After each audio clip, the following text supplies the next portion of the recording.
the Honorable Camille Robinson-Regis, resident of Arima, but Member of Parliament for Aruka Maloney. Mrs. Joan Yule Williams, Deputy Political Leader of the People's National Movement.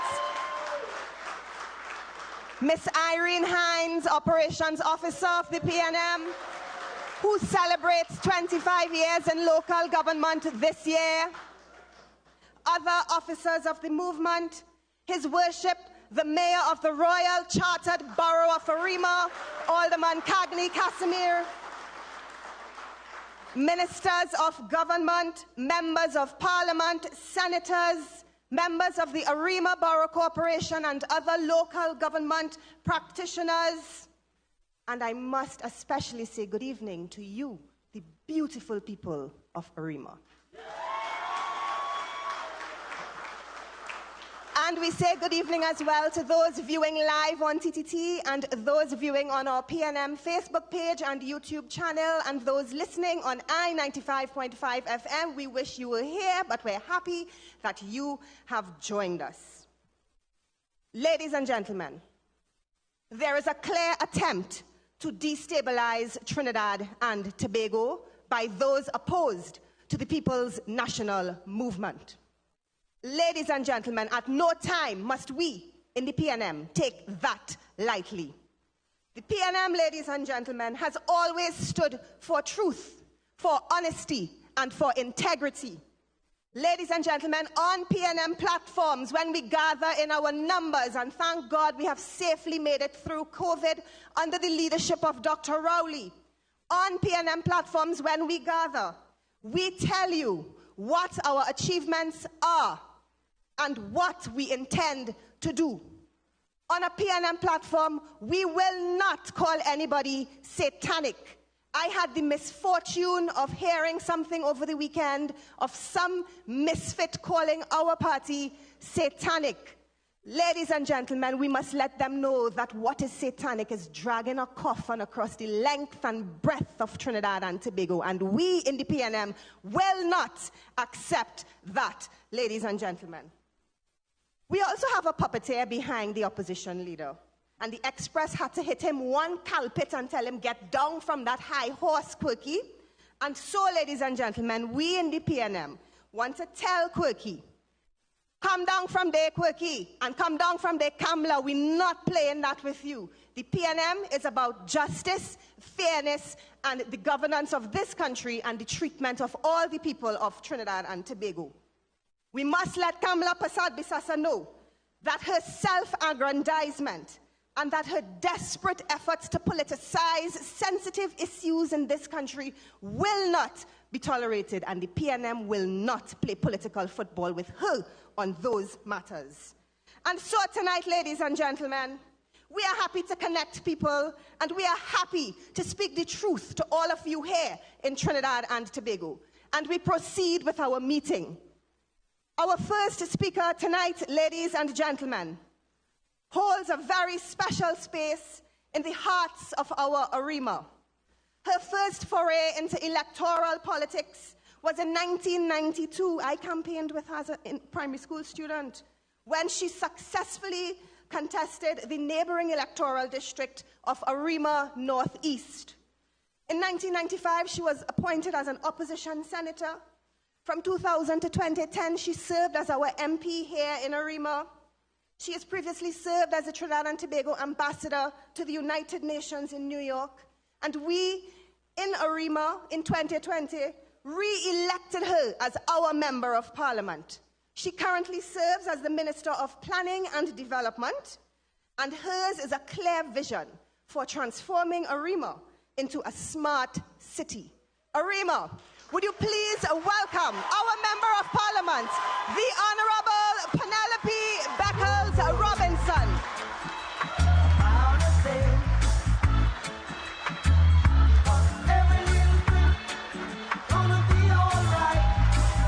Arima Posse.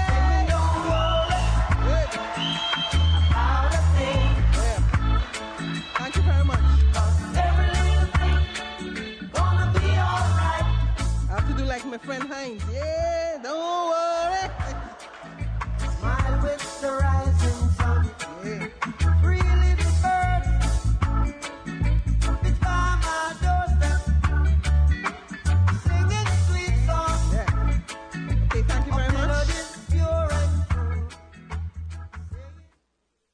As I acknowledge my colleagues at the head table, our Lady Vice Chairman, who selected the best place in Trinidad and Tobago to live. Hey. And the Honorable Foster Cummins, of course, his constituency is next to mine. He decided to select the constituency next to me, next best to Arima, Lauketa Talparo. And, of course, our chairman of this evening's proceedings, who's also from Arima. Right? His Worship, the Mayor of Arima, Alderman Cagney Casimir, I know I saw him somewhere, and all other councillors from the Arima Borough Corporation, our deputy political leader, and as the chairman indicated, our political leader is on his way, Dr. the Honorable Keith Christopher Rowley. He'll be here shortly. Let me specially acknowledge, and I'm sure somewhere during this session he'll be here and we'll be able to officially welcome him to the Royal Chartered Borough of Arima. Let me acknowledge in the audience Chief Ricardo Barra Fernandez,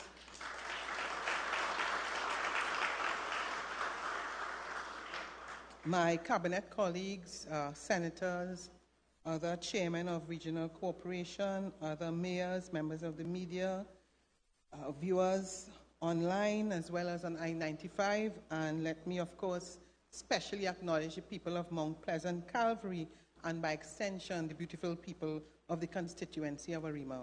Good evening.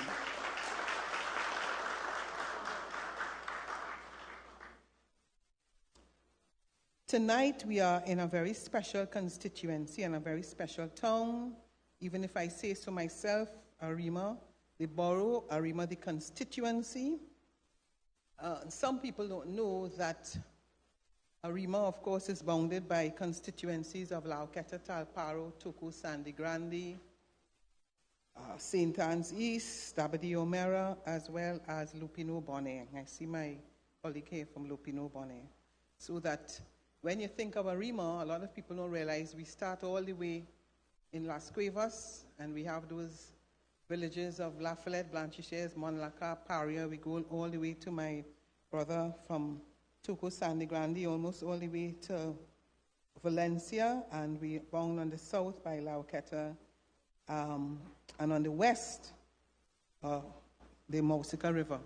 So I just want to make sure that we have a good understanding, which also includes the heights of Aripo. And we are in Arima. This is the home of the First Peoples, as well as the home of the Grand Master, Lord Kitchener. And if he was alive, he would have been served, he would have been 100 years today. And we have, of course, that landmark of the dial. And for the people of Brasso Seco and Aripo, who are now going to many countries in Europe and are now known for the world-class chocolates that we produce in Arima. Could you celebrate Aripo? And so tonight is indeed very special because we are here in this community center in Mount Pleasant, Calvary. And this is the first time that the People's National Movement is having a national meeting. And therefore, this is very special for the people of Mount Pleasant, Calvary. I want to say that tonight also marks 1 year, 9 months, and 14 days since the people of the borough of Arima and the Arima constituency returned the People's National Movement to government. Under, of course, the very distinguished, safe, stable, and capable leadership of the Honorable Dr. Keith Rowley. And of course, as Laurel said, welcome me back to Arima once again to serve the people of Arima, for which I'm eternally grateful. I want to make sure that tonight, for the time that I speak, I'm not going to waste too much time on a number of things that the UNC has been saying. I'll deal with a couple of things. But it is very important for us to recognize the amount of work that the People's National Movement has been doing. And sometimes we could get a little distracted, which we need to. We need to deal with them, but we also need to let you know that the PNM has been doing a lot of work. Because if we don't do that, we can get carried away and fall into the trap of dealing with a lot of the foolishness that they have been saying against the People's National Movement. And they will take credit, for example, of the hospital, of the Arima hospital. And very soon, the Minister of Health is going to recommission that Arima hospital, that $200 million US investment. And the people of Arima will now have the use of that hospital because the decision was taken because of the pandemic. We had to use the hospital at the time. So in the next week or two, there would be the recommissioning of the hospital, and I want to ask you to put your hands together for the doctors and the nurses of the Arima hospital.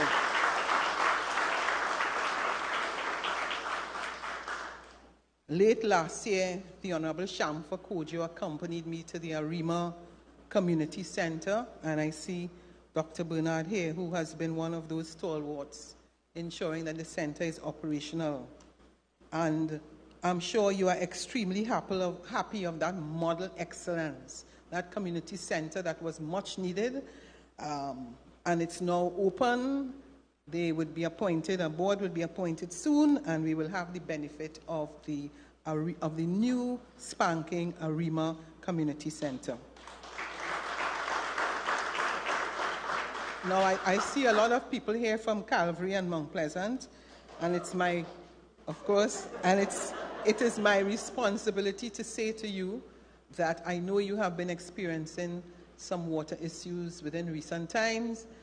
Minister Gonzalez is here, but I want to say that it's important for me to report to you that to date, WASA has completed 5 supply improvement projects in the Arima constituency, with 2 ongoing.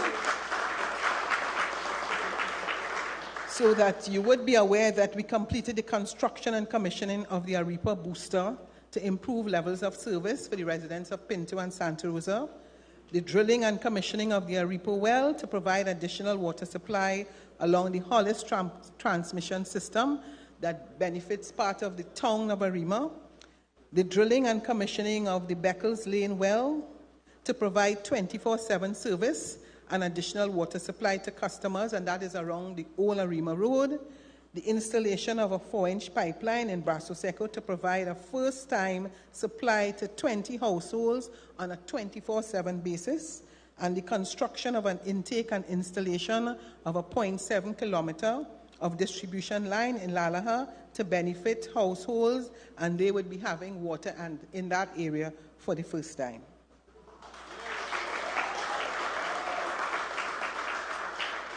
As it relates to the ongoing projects, the one that is most important to our communities here in Mount Pleasant and Calvary is the Arima Well 15. This is the drilling and commissioning of a well to be utilized to improve the level of service to the customers in Mount Pleasant, Calvary, Tannis Lane, and Watley Circular.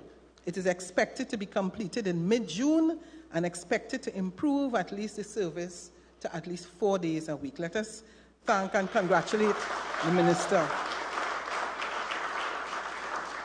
Ongoing work by WASA is the Arima Well P2, which will provide additional water supply to the town of Arima, and that will also be completed in June 2022. There are also some upcoming projects, the development of a first-time supply to residents of the First People community, Arima Blanchishes Road.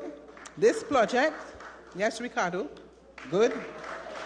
This project will commence June 2022 to provide a 24/3 level of service, and additionally, the upgrade of the Guanapo water treatment will increase the production and transmission capacity to increase levels of service to customers in Macherita, Calvary, and the town of Arima.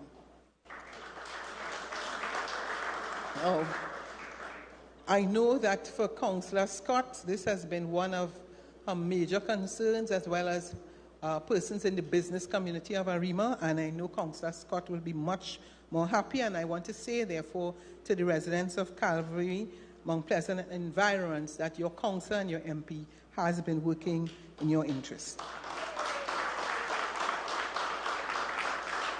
Now, I want to use the opportunity to express condolences to the family of Steve Quintero, who died just a couple days ago when he got a bad drive and ended up in one of the precipices on the Blanchisseuse Road.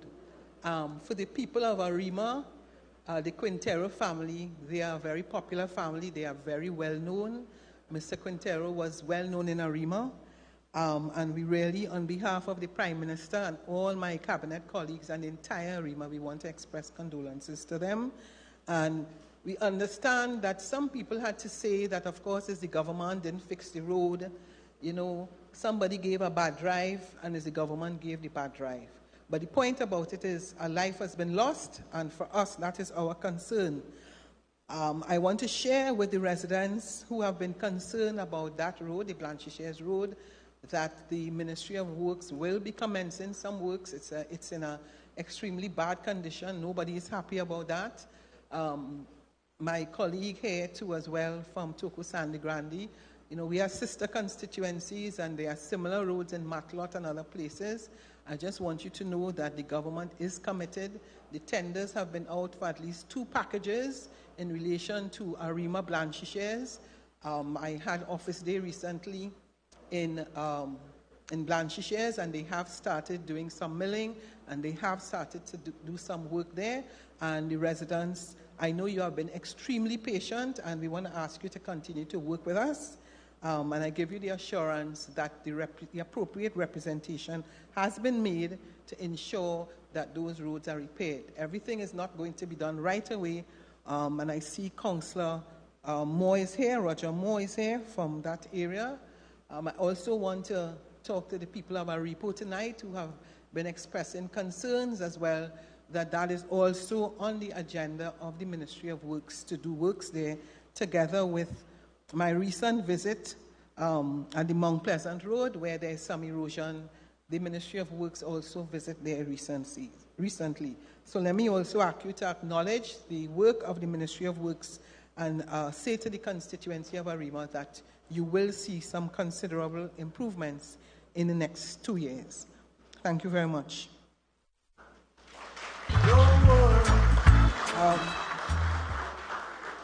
Now, you would recall that I think it was just about a week ago that the Honorable Foster Cummings and myself, we were in Wallafield at Solomon Temple doing what is a very, very important exercise for the farmers in the Wallafield area. That's a special area for us because, as you know, that is where Eric Williams, that was one of the major areas that he started farming, that Wallafield area. Now, we understand, as I said, we are sister constituencies, and we decided to do a project together for the benefit of the farmers. We also had the benefit of the Minister of Lands, the Honorable Senator De Freitas, and I also spoke with the Minister of Agriculture, who is here with us. And they both not only gave their support, Senator De Freitas was actually present. And what is so unfortunate is that it was last week at the Monday Night Forum, you would recall that the leader of the opposition decided to put up on the screen a flyer. And in that flyer, she indicated that Minister Cummings and myself were going to have a session on how to grab land and get away with it. Now, that is how low someone can stoop. That low, how someone can stoop. That low, ridiculous, in order to try to discredit what was an extremely serious exercise. Now, in Wallafield, the farmers are concerned with the cost of surveying. They are concerned with the issue of their leases not being renewed for several years. They are concerned about water supply. They are concerned about issues of connectivity. You know, they are concerned about grants because of what has happened during COVID. And yet still, her focus is to try to discredit the both of us and make the population believe that we are bringing farmers in to land grab. We must not take these things very lightly. because there are people who actually believe that that is what this session was about. And I want to say to you that our commitment is to the farmers of Arima, Wallafield, Blanchisseries.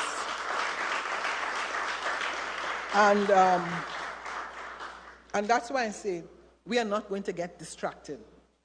We visited that area, and we know that is one of the breadbasket people there, whether it's, and the issue of predial larceny, that's an important issue, because there are a number of farmers in going to the Ministry of Agriculture to have their leases renewed. One of their challenges is some of them are so frustrated by persons stealing their cows, stealing, their pigs. It has been an extreme challenge for them, and therefore some of them don't even want to get in to dealing with animals because they're absolutely fed up. And it is our responsibilities as members of Parliament to go to our colleagues and to see what we can do so to ensure that these farmers are committed so that we can deal with the issue of food security. We understand that a lot of children just don't want to get into farming. Their parents are telling you that they don't have any members of their family who want to farm. Now, if we have that issue, how are we going to deal with food security? And that is what the Honorable Foster Cummings and myself was addressing. I want to use the opportunity in the few minutes that I have to thank the Honorable Prime Minister for giving me the opportunity to serve again after 10 years as a Member of Parliament and as a Minister of Government, and to serve in his cabinet. My constituents would have realized that one of the decisions of the Parliament and of the government was to give members of Parliament additional offices, so that there is an office in Santa Rosa and there is an office in Blanchisseries. And I want to let you know that I continue to have roving office days so that I see my constituents, whether it's in Maturita, whether it's in Pinto, whether it is in Demerara Road. It matters not. The important thing is service. And I want to make it abundantly clear that members of Parliament, councillors, mayors, chairmen, the People's National Movement has always had as its mantra, service to the people. Service to the people. And therefore, when the mayor and I meet, or the councillors meet, and we have Councillor Rondon here from Sandy Grande, who can probably write maybe 4 or 5 chapters of the importance of serving as a councillor. It was just yesterday that we passed the local government bill, and I know I want to congratulate the leader of government business in the House, together with all of my colleagues. As a former councillor myself, I have had the opportunity to start my political career as a councillor, and it is special to me to have sat in the Parliament yesterday and vote yes for local government reform. Thank you very much.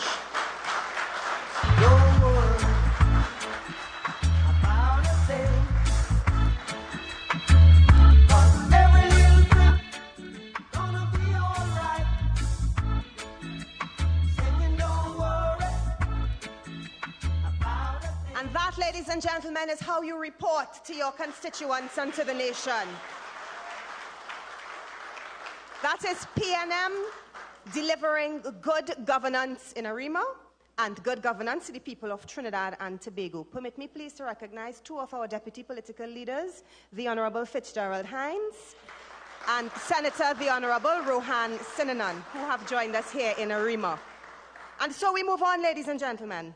Young, dynamic, energetic, and unshakable. Our next speaker has been a faithful member of the PNM for almost 30 years. When you're playing young, don't study him. He has served at every level of the party, from the Youth League to constituency executive to national executive, and he currently occupies the seat of General Secretary of the People's National Movement.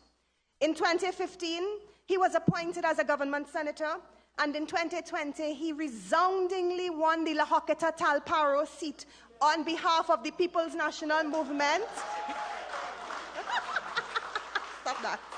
Stop that.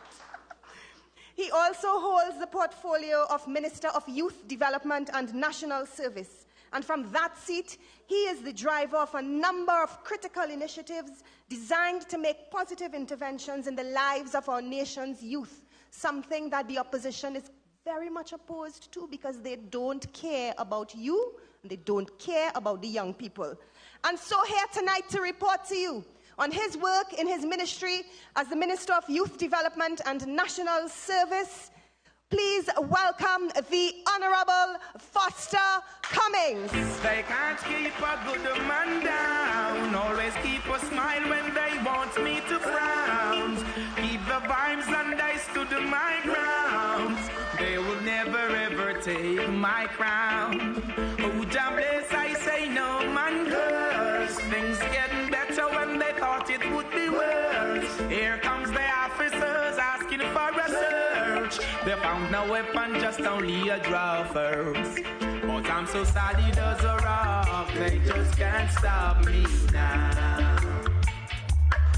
Even when they set their traps, they just can't stop me now. People Great say is the this PNM. and that, they just can't. Great is the PNM. And we shall prevail.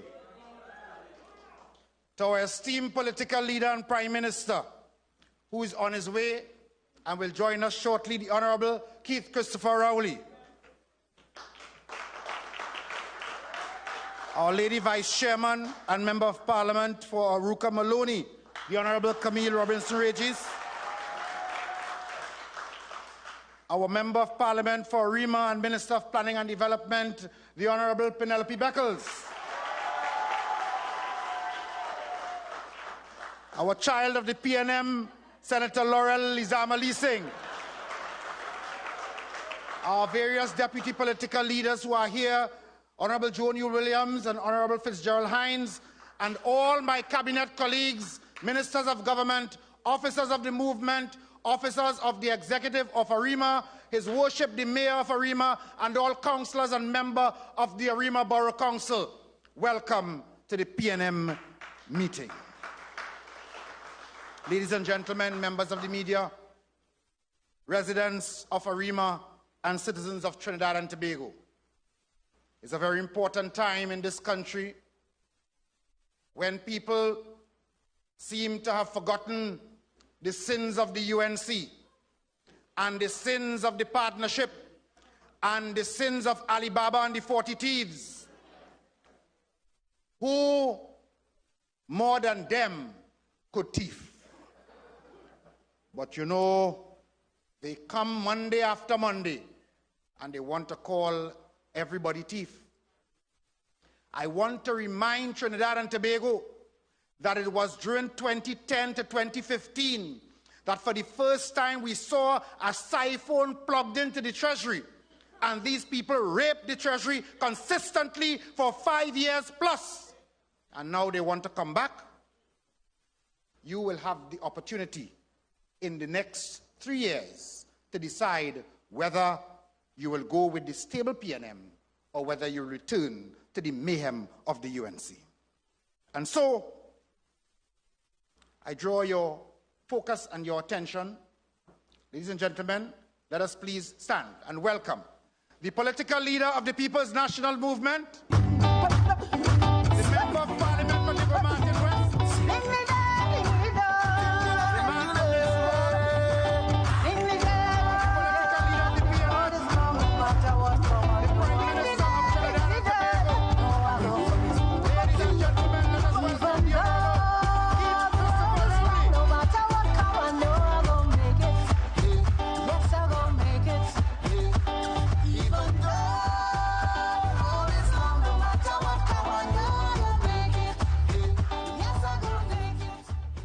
a man who we support tremendously to lead our great party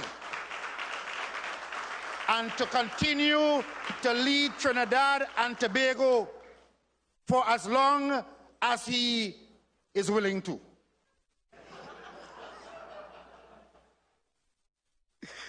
I didn't hear you. To continue to lead this great party and to continue to lead Trinidad and Tobago. Because if ever a time we needed a strong leader, this is such a time.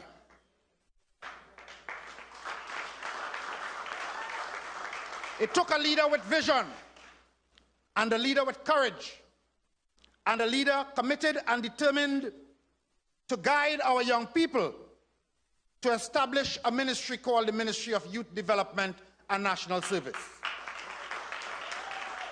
For the first time in our history, we had a youth ministry and a ministry specifically dedicated to the development of our young people. For that, we say thank you. And of course, my good friend and colleague started the innings, the Honorable Fitzgerald Hines. And when he went on to other things, I was asked to continue the work that he started.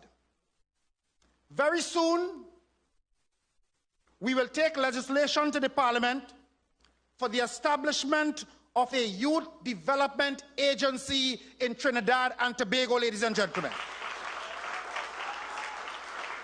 Leading the way in the English-speaking Caribbean as we revolutionize the approach to youth development, as we take careful note of the programs required and necessary for the development of our young people, as we put in place the structures and facilities and a new management model for our various youth programs and our youth development centers. This agency in Trinidad and Tobago, we go to the Parliament, Cabinet has approved the establishment of a National Youth Development Agency. Young people, we have your back. We have your back. I would have indicated to you before that work has already started on the refurbishment of the Presto Youth Camp and on the Chatham Youth Camp in Point Fortin. We aim to provide safe spaces where our young people who require certain skill sets in terms of vocational training and other sorts and other programs to get into a residential setting at these various camps, Presto, Chatham. We will as well establish the El Dorado camp for girls. You would be pleased to know that here in the East Trinidad in Wallerfield, the government will construct a new youth camp for both male and female in Wallerfield. And those in the West, you are not forgotten at all, because very soon a contract will be awarded for the refurbishment of the Chagaramas Convention Center and to repurpose that facility as a youth camp for our young people in West Trinidad.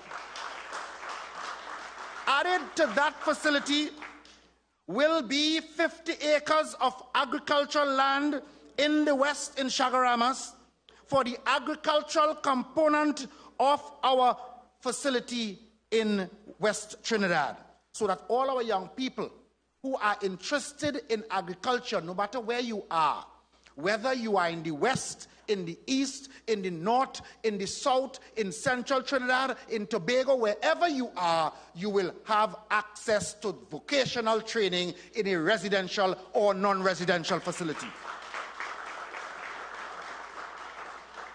Work has already started on the St. Michael Home for Boys in Diego Martin. And at that facility, ladies and gentlemen, you know that that facility will be focused on providing vocational training for wards of the state, otherwise known as CHINs, children under the supervision of the state, and it's designed for our young men, ladies and gentlemen. Work has been completed. I'm not telling you about things that we're just talking about, This is an action-packed government, We are about delivering services to all the citizens of Trinidad and Tobago. Work, and we will not be distracted. We will not be distracted by old talk. We will focus on the truth and the work that the people have elected us to do. work has been completed, on the Josephine Shaw Transition Home in Port of Spain, and this facility is for young women. Very soon, we will commission that facility for the use of our young women transitioning out of residential living, the community homes, and that 2-year transition period will allow them to transition into what you would call regular life. We will upgrade and expand the transition home for boys at St. Madeleine to increase the intake because we recognize that the need exists. In Couva, at the Sevilla compound, we will establish a transition home for young ladies there as well. And at the beach camp facility in Palo Seco, another transition home for our young men. We are making sure that we take care of the future of our nation, ladies and gentlemen of Trinidad and Tobago. Cabinet has appointed a National Service Advisory Committee headed by Dr. Ruby Allen, and that committee will soon complete its work and submit its report to the Cabinet. In the meantime, we will soon start work on the Old Mausika Teachers Training College that currently houses the MyLAT program, the MyPAT program, and the CCC program. Our intention is to increase the intake, to double the intake in terms of the MyLAT and the MyPAT program, and increase the facility for the CCC program, a program that recently celebrated 20 years. And that program has made a significant impact on the lives of our young people. The government has approved the use of the beach camp facility in Palo Seco as a new national service complex that will accommodate over 1,000 cadets, ladies and gentlemen. What we are doing is that throughout the island of Trinidad, and indeed we have started discussions with our friends in Tobago as well, but throughout Trinidad and Tobago, we will have facilities available for training for our young people. You don't see that making the front page. But that is news that should be making the front page. That is news that the media should be carrying so that our young people can see that they have the training opportunities and that there's an emphasis on entrepreneurship that you can pursue after you acquire your skills. Right here in Malabar, the Prime Minister recently, on learning of the talent that exists in that area, gave instructions to pay attention to the young men from the Malabar Young Stars Football Club. You familiar with that organization? It is at Gardenia and Croton Lane. And it was founded by a Mr. Clint Busby, and produced players such as Isaiah Lee, Ronaldo Francois, and Kishon Hackshaw, players who have played on the national and international scale for Trinidad and Tobago. And we have a Prime Minister who is very alert to social media. So he noticed what is taking place there, and he said, we are going to do something in Malabar to develop a facility for these young men. And already discussions have started between the Ministry of Youth Development and the Ministry of Housing to construct a facility in Malabar for the benefits of the young people in that community.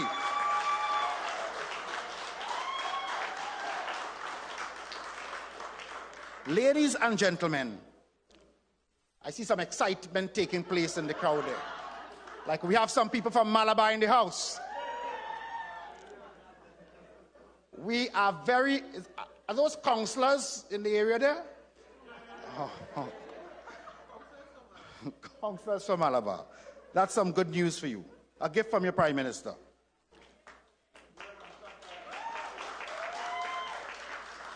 We are very concerned about food security. And I have visited already our new Minister of Agriculture and his team. They are all present here. Give them a round of applause. They hit the road running. And we are working together because we want to make sure the young people, those who are interested, every single one of them, have an opportunity to train and practice agriculture in Trinidad and Tobago. And then I could tell you about the YAP program. When I see certain people getting very excited about the YAP program, even more than the PNM, it is a program that is designed to offer 1-year training, a certificate training in agriculture at ECIAF for those young persons who have applied and been successful. Following that 1 year, we will move them onto the lands for another 1 year of practical training. You'll be pleased to know, ladies and gentlemen, that the government has decided to use some of the idle state lands, former Petrotrin lands, other state lands. I wouldn't say county lands because I might get another letter. But lands that are available and belong to the citizens, all of the citizens of Trinidad and Tobago. We will put in the infrastructure, that is to say access roads and water and lights, etc. It is a homestead development, and upon successful completion of that 2-year program, you must demonstrate that you have a keen interest and you have successfully completed the program. You will then gain access to those lands to establish your homestead farm. You will receive technical services from the Ministry of Agriculture. As a matter of fact, the program is so designed to create successes that even the initial brush cutting, rotavating, and plowing services will be provided by the state. The first cohort is some 200 young people that were drawn from throughout the country, from throughout the national community. We will establish these estates in Point 14. I heard somebody saying that all of these estates only go in their constituencies where they control, and is their constituency and their constituency. This is the government of Trinidad and Tobago. So it is where the lands are available. If you have land in Belmont, tell me and I will talk to the Prime Minister and we'll establish homestead there. Brother Hines, if you have land in your constituency, we will establish homestead there. But when we look at the available lands, there are lands in Point 14, in Labre, in Faizabad, in Valencia, in Talparo, in Todd Road, in Santa Cruz, and Grand Vancouver, and that is where the homesteads will be established.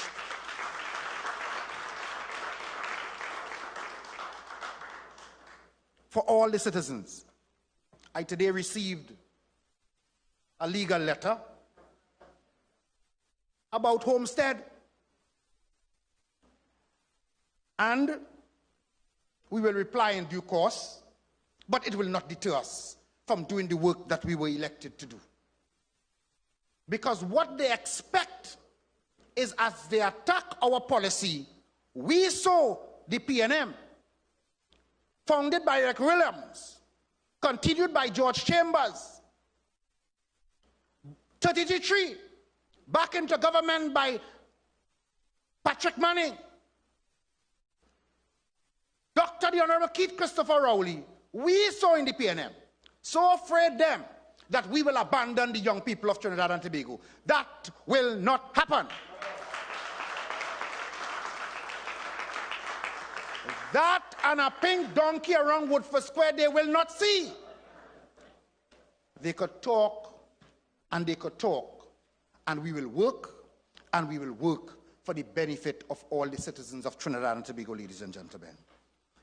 So in winding up, I must tell you that we have the MILAT program, extremely successful, run by the Ministry of Youth and the military. And the successes we have been seeing in that program, young men 16 to 20 years old came in with 0 levels, leaving with 6 and 7.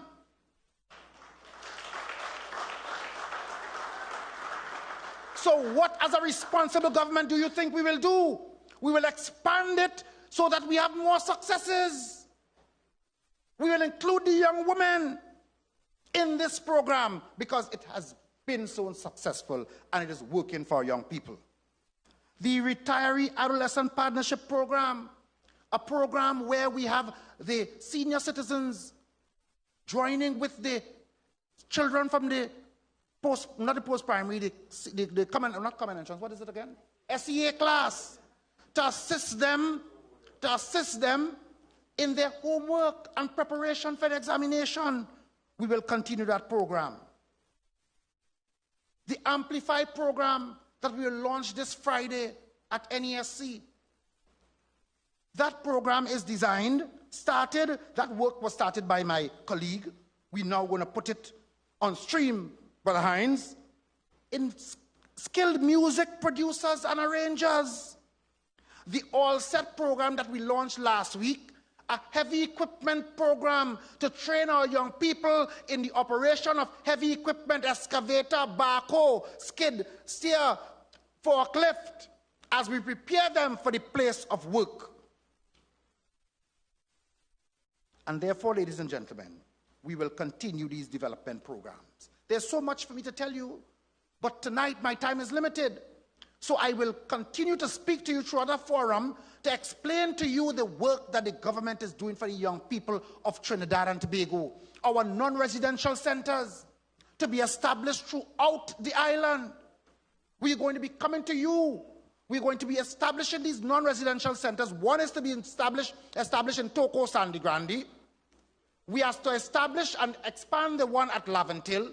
We will be coming to several areas of the country. South Trinidad, Central Trinidad, because what we are doing is we are taking the training to you.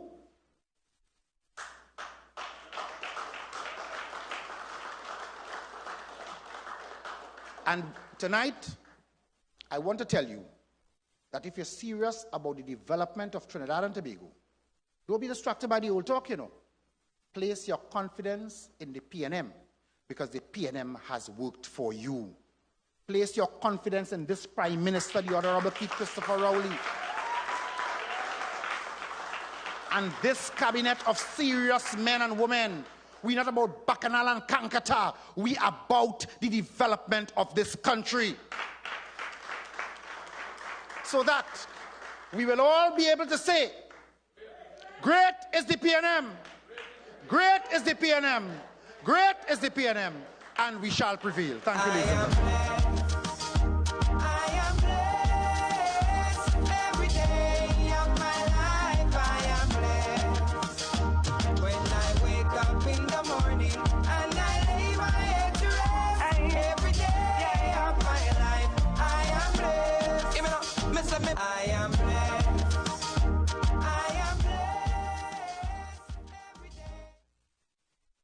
Malabar councillors dancing and partying at such great news courtesy the People's National Movement. Trinidad and Tobago, Arima, the young people never had it so good in this country. Youth camps across the country, vocational training for all, excavator driving skills. And Minister, I want to let you know that there are people in this hall who are over the age of 35, Alderman Piper, who want to learn how to drive excavators. But I received that message from her, so I'm just delivering the message, but it's a wonderful program. And let's hear it for our very hardworking Minister of Youth Development and National Service. Oh, ladies and gentlemen, I'm so delighted to present our next speaker. Known for her sharp wit and her erudite debating skills, Camille Robinson Regis is indisputably a political powerhouse in Trinidad and Tobago.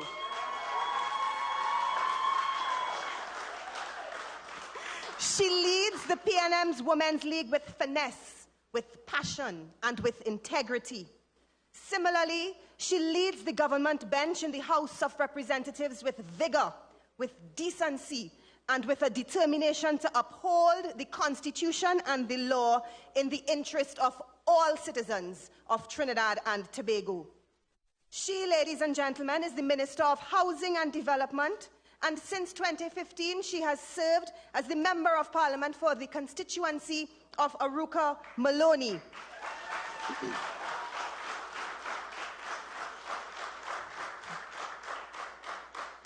Just yesterday, she led the conclusion of the debate on the Joint Select Committee's report, which led to the miscellaneous provision local government bill being read a third time and passed in the House of Representatives. And that bill, ladies and gentlemen, it moves to the Senate in due course, but that bill is so critical to so many of our councillors here today and to all the people of Trinidad, as it ensures that there is a better delivery of service for all of these things. I'm not giving you a speech, madam, sorry. And better conditions for our local government practitioners. Irene celebrates 25 years of service today. Councillor Rondon celebrates 28 years of service in 2 weeks, ladies and gentlemen, and that is what she is doing for our local government practitioners. And so, Arima, would you please welcome our women's warrior, the Honorable Camille Robinson Regis. Hello, hello, hello, hello. Hello, hello, hello, hello.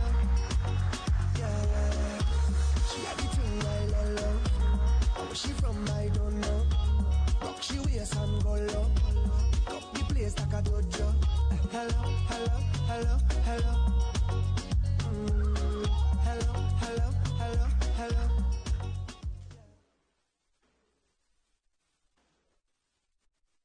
Political leader of the People's National Movement. The good book admonishes us to honor thy father and thy mother, that thy days may be long in the land of the living. But there comes a time when we have to tell the elders that their behavior is not worthy of emulation.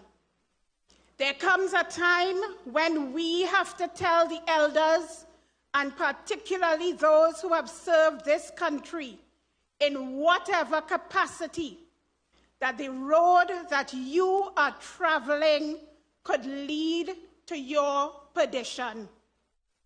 There comes a time when we have to tell our elders, as the young soca artists reminded us earlier this year, come down from there. There comes a time when we have to call out Kamla Sushila Prasad Bisesa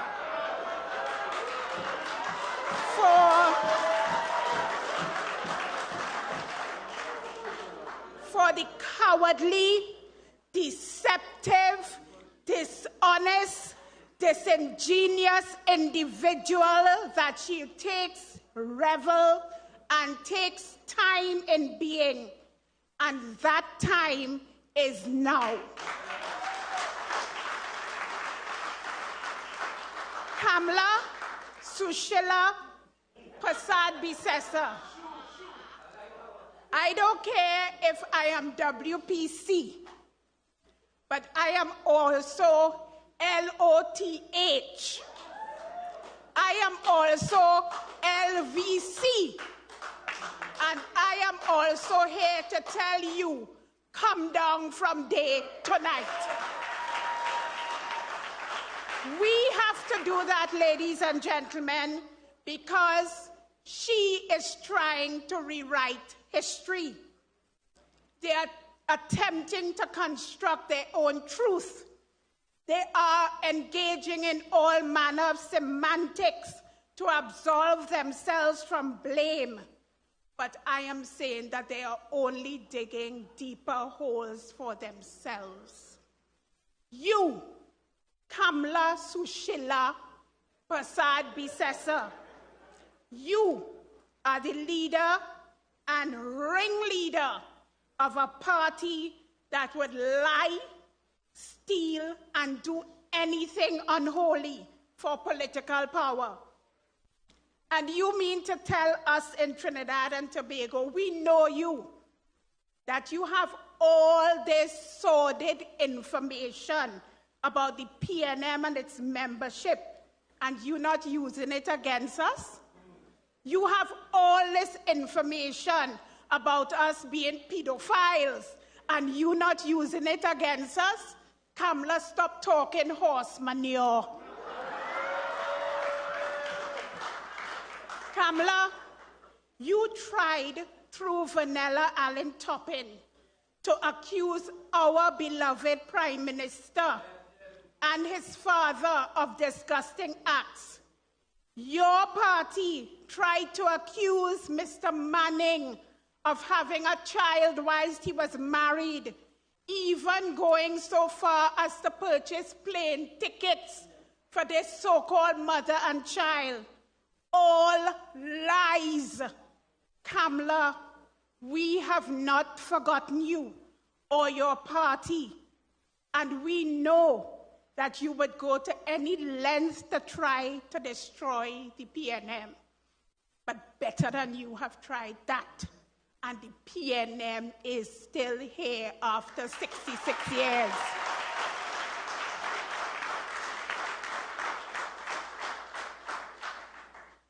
Deceptive Kamala, we in the PNM value life. Can you and your husband say the same? Do you value children's lives no matter their age? Kamala, Manohar Ramsaran and Robert Sabga, you all sat down on that report of abuse in children's homes and said nothing. Once an issue does not serve the narrative of the UNC and Kamala, they lie, they malign, they deceive, they deflect, because that is what they are about to achieve their objectives. They keep deflecting, ladies and gentlemen, asking why the PNM are studying the 1997 Sabga report and not questioning the Judith Jones report. They have their agents in social media blatantly lying and using the deaths of children to gain cheap political points. They are using the names of the dead to tarnish, to malign, just so that they can deflect. But Kamala, not only the PNM, but the people of Trinidad and Tobago are seeing through your technique. It is not working. Deceptive Kamala, Sushila, Prasad Bisesta, you're making a host of allegations against our party, which was founded on the principles of ethics, morality, respect, honesty, which is led by a man who lives his life in accordance with the principles of ethics, morality, respect, and honesty. We belong to a party with a long history of doing right for all the people of Trinidad and Tobago, from cradle to grave. We deny any knowledge of any heinous behavior. Instead of you just talking utter rubbish, why you don't bring the evidence? If you knew that we are engaged in heinous acts, why you don't take the evidence to the police? You just want to talk nonsense. And so tonight I want to tell you and Robert Sabga, who are elders in our community, come down from there, sit down and hush. Okay. Ladies and gentlemen, every time Robert Sabga opens his mouth to the media, he only succeeds in burying himself further. And I am almost certain that every other member of the Sabga family is hanging their head in shame. His accusations against the PNM have become so ridiculous that even the Venerable Diana Mahabir Wyatt, a woman who has done so much to advance the cause of children and victims of domestic abuse, has had to publicly challenge his statements and wondered whether he remembered there were others on the task force and said that what he was spewing was never brought to the attention of the other members. The only thing she didn't do was tell him to shut up. The 1997 SABGA report was submitted in 1997, the same year that SABGA was given instruments of appointment for ambassador to Canada. Was this his reward? Did you forsake the children crying out for help to expedite your career, to expedite your dreams, and now 25 years later, you are expressing outrage over a report you sat on? If we look at the list of persons who have joined SABGA, is Kamla, then we have the Prince of Princestown, Barry Padarat, who continues his job of tugging at Kamla's dress tail. Barry shouting from the rooftop that the SABGA report was laid in Parliament and that the PNM had access to the report. And ladies and gentlemen, when the pixie dust and the MAC powder dried, the Parliament quite rightly stated that no such report was ever laid. The Parliament said that no such report was ever laid. I am woman enough to tell Barry tonight, it's time to put down Kamla's handbag. Let me make it abundantly clear to all of us gathered here, those listening on the World Wide Web, and to the national community. Barry Padarat, Manohar Ramsaran misled the people of Trinidad and Tobago, and Kamla also misled the people of Trinidad and Tobago. The report was never laid in the Parliament. But then again, being dishonest is the DNA of the UNC. And I posit that they hid the report. And then you all must remember David Naked jumping up and he talking too. He vexed with the Judith Jones Committee for not including his name in their report as someone who provided information. The same David Naked who said the UNC cannot lead itself out of a paper bag. He's now a frontline speaker for the UNC. This is the same David Naked who admitted that at the request of Geraldine John and Kamla, he withheld information that could have helped in saving the lives of 2 of the 5 boys who absconded from the safe house operated by the Children's Authority. You all remember that? And then we have another supporter of this sordid situation, a certain CNN reporter, UNC agent, masseuse, who goes by the name of Evie George. And I have one question for her. Who is the sitting High Court judge you have been contacting to get false information and use that on UNC propaganda sites? Tell us, please, frankly speaking, is this the same Evie George who has an odd relationship with a former high-ranking official and is now claiming that the PNM is responsible for pedophilia? At least she didn't blame us when the man thieved back his phone. But ladies and gentlemen, what are the facts? What are the facts? Because all of them talking nonsense.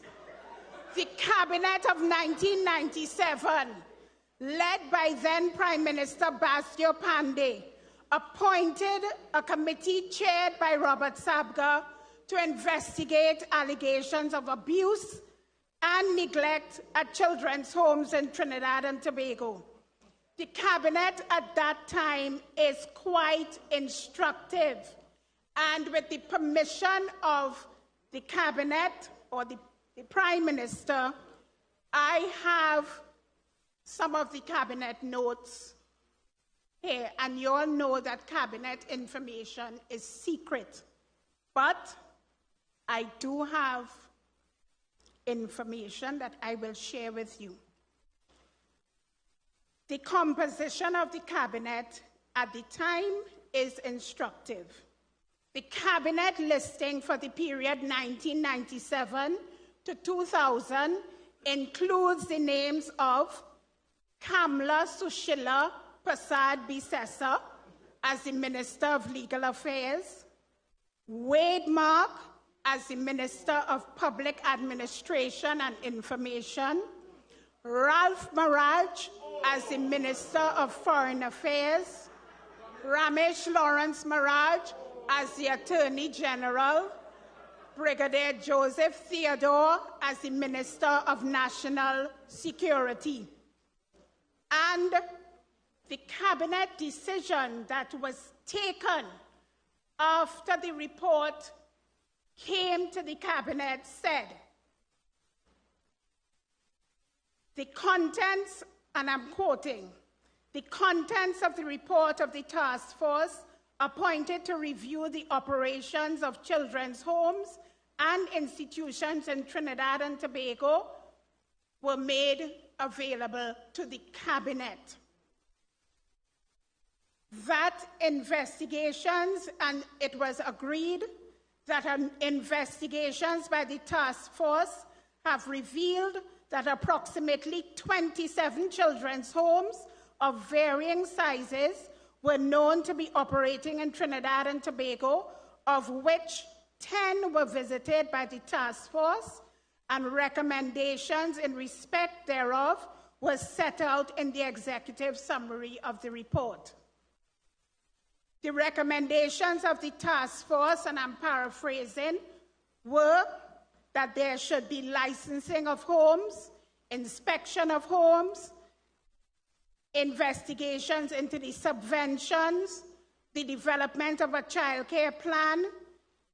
There should be an examination by the Statutory Authorities Service Commission, recommendations that address legal issues, management and staff recommendations, and recommendations to include a future task force.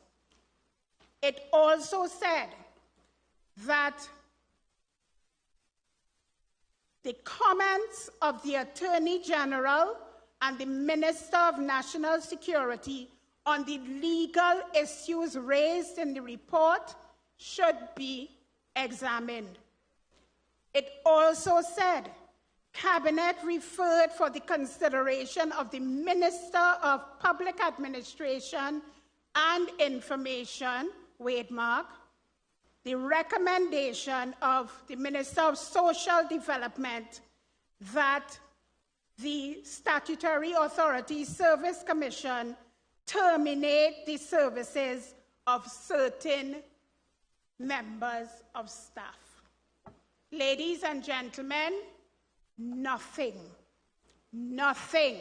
was done. Today, I asked the Cabinet Secretariat to check whether there was any subsequent information that came to the Cabinet in regard to these recommendations. They could find nothing. Nothing. They did absolutely nothing.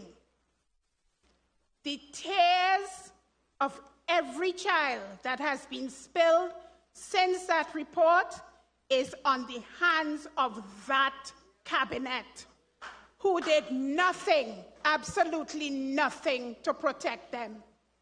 But ladies and gentlemen, as soon as we came into office in 2001, we immediately set about making sure that the legislation, you would remember that Kamala talked about them passing 5 pieces of legislation. The 5 pieces of legislation were not workable. They did nothing with regard to the regulations. They did nothing with regard to training of staff. They did absolutely nothing to make the legislation implementable. It was only when the PNM came into office that we ensured that we did training, we made the legislation implementable. So they could talk about legislation being on the books, which it was, but we had to make so many amendments. We had to make regulations. We had to do everything to make the legislation implementable. And even when we did that, their former Attorney General, Anand Ramlogan, went to court because he recognized that there was a lacuna in the legislation and took the government to court to benefit from that space, which is what a lacuna is, or in the legislation, which would allow him to win a case against the government. And they want to say that they love this country and they love children. I am telling you that no member of the PNM in opposition at the time received a copy of the report. We didn't have it. We had no access to it. And the only way we knew about it was because they made passing reference, and I repeat, passing reference to this report. And so when Kamala is trying to accuse our Prime Minister of having knowledge of the report, we say, Boladash Kamala Prasad Bisesa, you had knowledge. You saw the report in the cabinet, and you sat there and did absolutely nothing. And you want to call yourself Mother of the Nation. Let me tell you all something. Do you think if it was true that a PNM member was a pedophile, or if it was my 5th cousin on my great-great-grandmother's side who was a pedophile, or who had buried the report, that Kamala and them were not going to be talking about that every single day? Exactly, they're going to be washing them out on us. 25 years after that report was completed, the UNC now taking basket from Robert Sabga. Imagine in one of his many interviews, Robert Sabga said he delivered the reports to Manohar Ramsaran in the dead of night. He moved 40 copies of the report from his car trunk to Manohar car trunk. What kind of cloak and dagger stuff they were up to? Even Mrs. Mahabir Wyatt had to say that that's Watergate behavior. And why was it necessary to deliver a cabinet-appointed committee report in the dead of night in a parking lot? They're making up a story. And then Robert Sabga linking the report to Akhil Chambers' tragic death. Akhil Chambers died in 1998. God rest his soul. And he's saying PNM people responsible. Ladies and gentlemen, what did PNM do Robert Sabga so that he prepared to sacrifice all his credibility, if he has any, and all his integrity, if he has any, to drag us into UNC Kankatang? We in the PNM demand justice for Akhil and every child that was harmed by evil. And that is why our Prime Minister, on learning of the SABGA report, has immediately asked for the police to get hold of the report and deal with the issues in that report. Our Prime Minister is the first person to say, get hold of the report and deal with the issues in that report. And it has been done.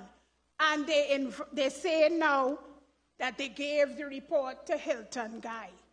But you all notice it's only dead people they're talking about.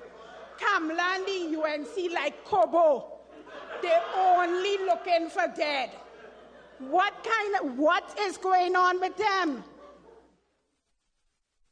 Ladies and gentlemen, I ask you tonight, if that were the PNM, do you think we would sit on such a report?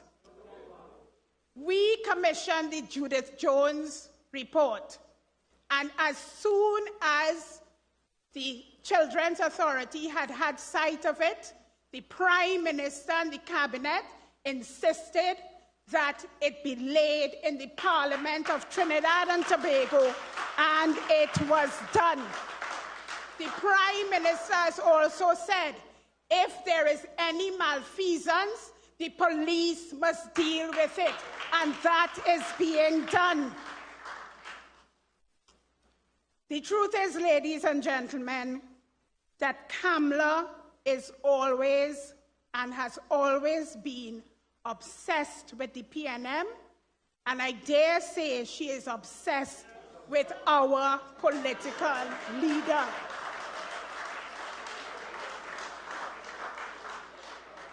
But Kamla, you have plenty of us to go through before you could get to our political leader.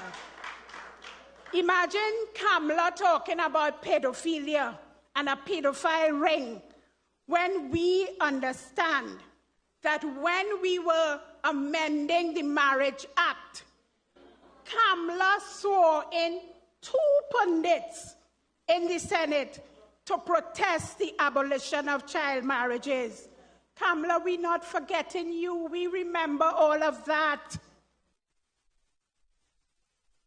And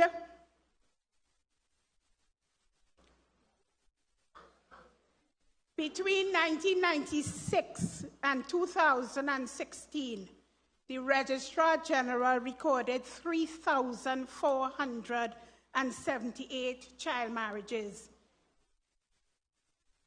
Based on the marriage certificates shown, girls as young as 11 and 12 were married to men as old as 42 and 56.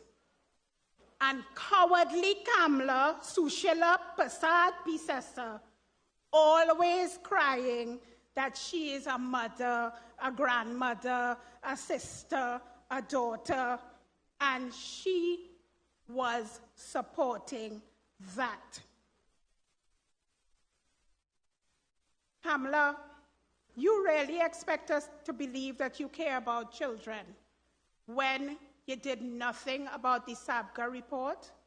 Don't try to implicate the PNM, because the PNM has done everything in its power to make sure that the children's homes run properly, that people are trained, that the legislation is effective.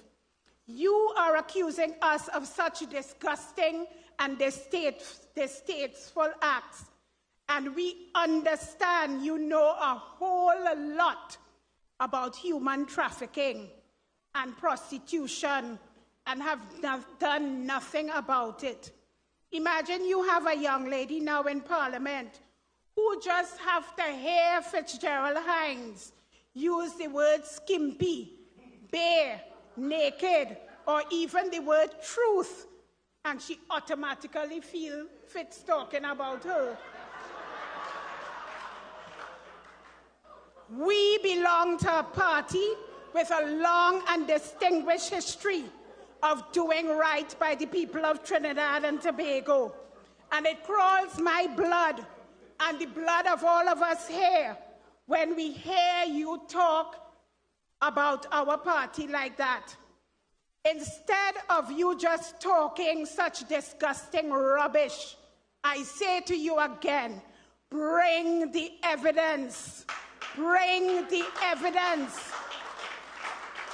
Tonight, as I close, I want to ask Kamla Sushila Prasad Bisesa the following. What is your relationship with Evie George? Do you know Evie George? Does Evie George work for you?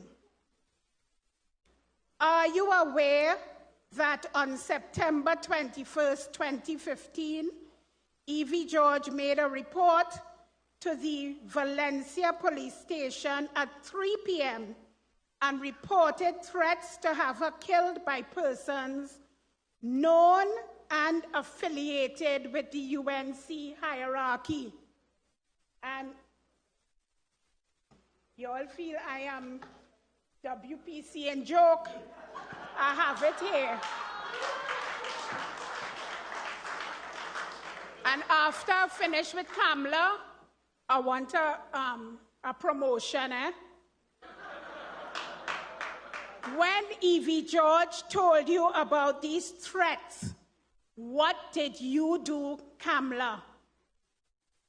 Ladies and gentlemen of the PNM, whether you like it or not, whether you believe it or not, the UNC, as my colleague, the Member of Parliament for La Hoqueta Talparo has said, has declared war on the PNM and war on our political leader. Kamla's next step, I bet you, is to join with the unions and try to rally them against the government as public sector wage negotiations take place. Already, James Lambert, a former UNC senator, is calling for a shutdown of the country. Kamla, your desperation is showing.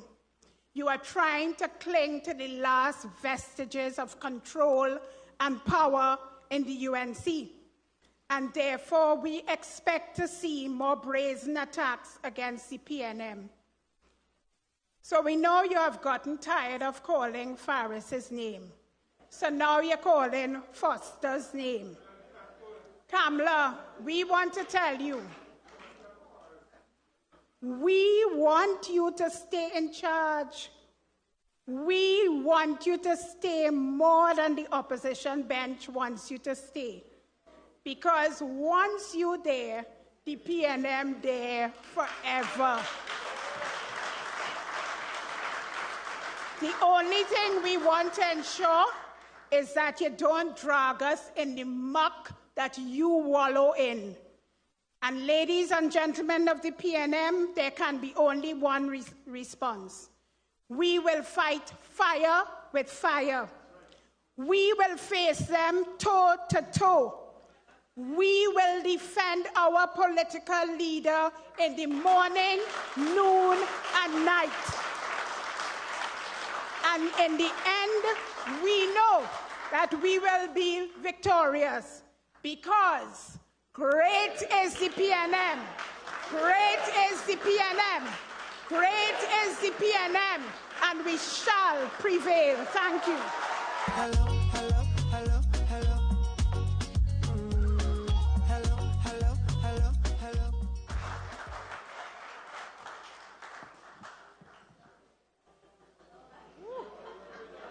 Woo! Ladies and gentlemen, woo!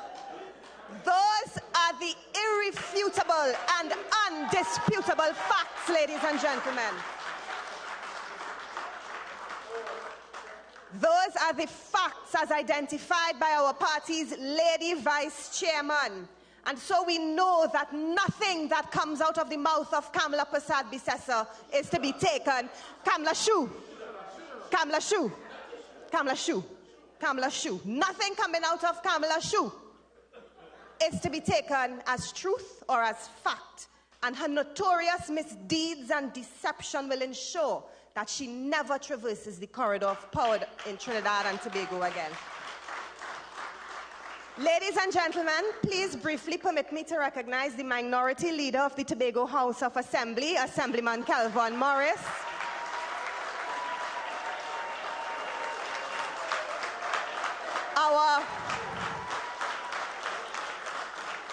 Our Minority Councillor, Councillor Petal Daniel Benoit.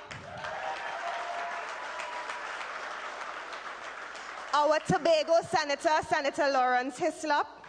Tobago in the house tonight. And since we are home, it's so nice to see our former Vice Chairman and Minister of Public Utilities, Robert Lahant.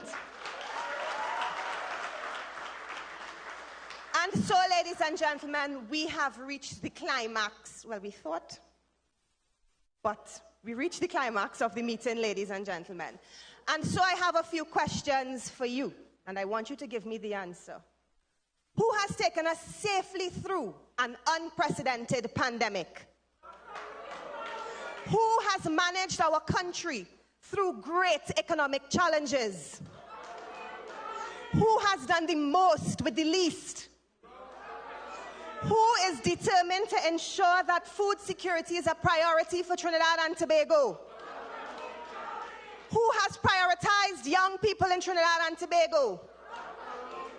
Who genuinely cares for the children of Trinidad and Tobago?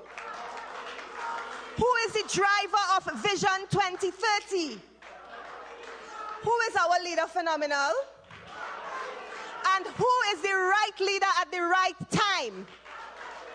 Arima, Trinidad and Tobago, would you please welcome the political leader of the People's National Movement, the Prime Minister of the Republic of Trinidad and Tobago, the Member of Parliament for Degomartin West, and the best leader for this country, Dr. the Honorable Keith Christopher Rowley. Somebody touch me, somebody touch me, somebody touch my soul.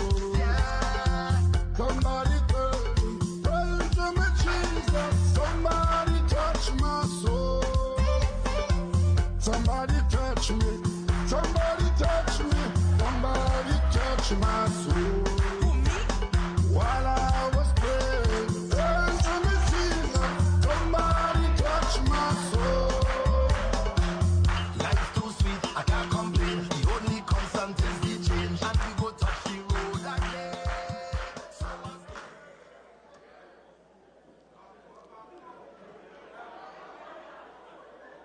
Thank you very much.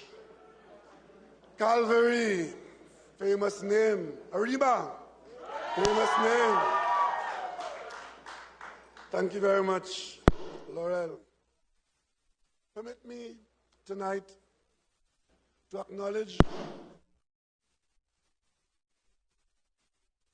cabinet colleague, Member of Parliament,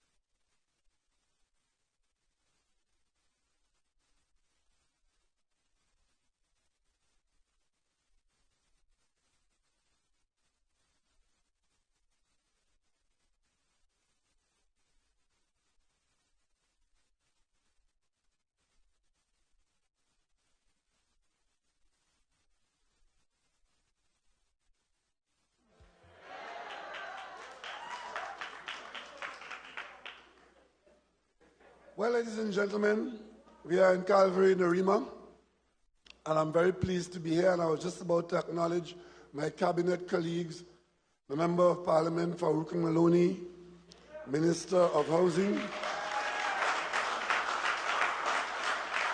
Member of Parliament for Arima, Minister of Planning and Development,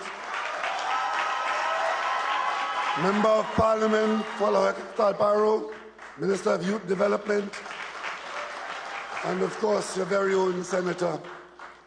And of course, I once again would like to welcome to our PNM meeting, as we always do, the Venerable Deputy Political Leader our matriarch, Mr. Joe Newell-Williams, my other cabinet colleagues, my party officers, and particularly, I would like to acknowledge and welcome my colleagues from Tobago who are here with us tonight.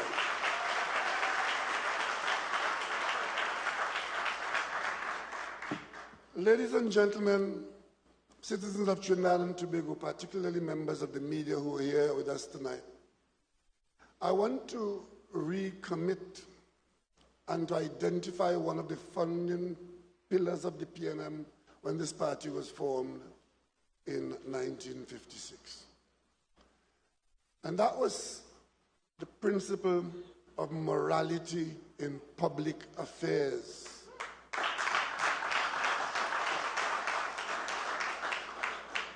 And just to let the population know that after all these years, the PNM still holds fast to the principle of morality in public affairs.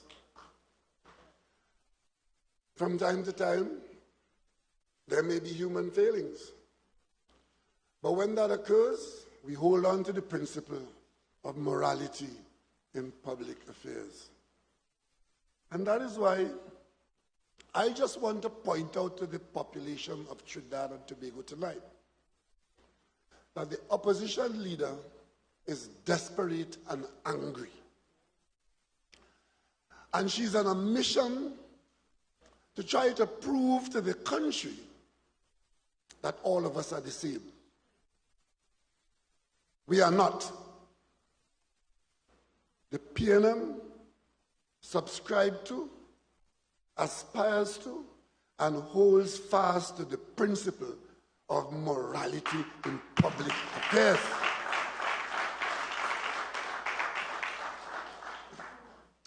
Incidentally, today, May 24th, the day in 2010, this country changed its government. And the person who is now the opposition leader was welcomed into office as the first female prime minister and the new prime minister of the people of Trinidad and Tobago, that of the UNC. However, today the opposition leader is desperate and angry because, having got themselves voted out of office summarily in 2015 and accused of some of the most heinous actions, the opposition leader is fearful that the slow turning wheel of justice could stop and call their names. That's what she's panicking about. That is what the opposition leader is panicking about. So they engage in no discussion of policies or programs or reality for the country. Just personal attacks on members of the government for the singular purpose to be able to say that we are all the same, so that when they hit a rock in their leaky ship, the spotlight that will focus on them, they will say, all we are the same. We are not.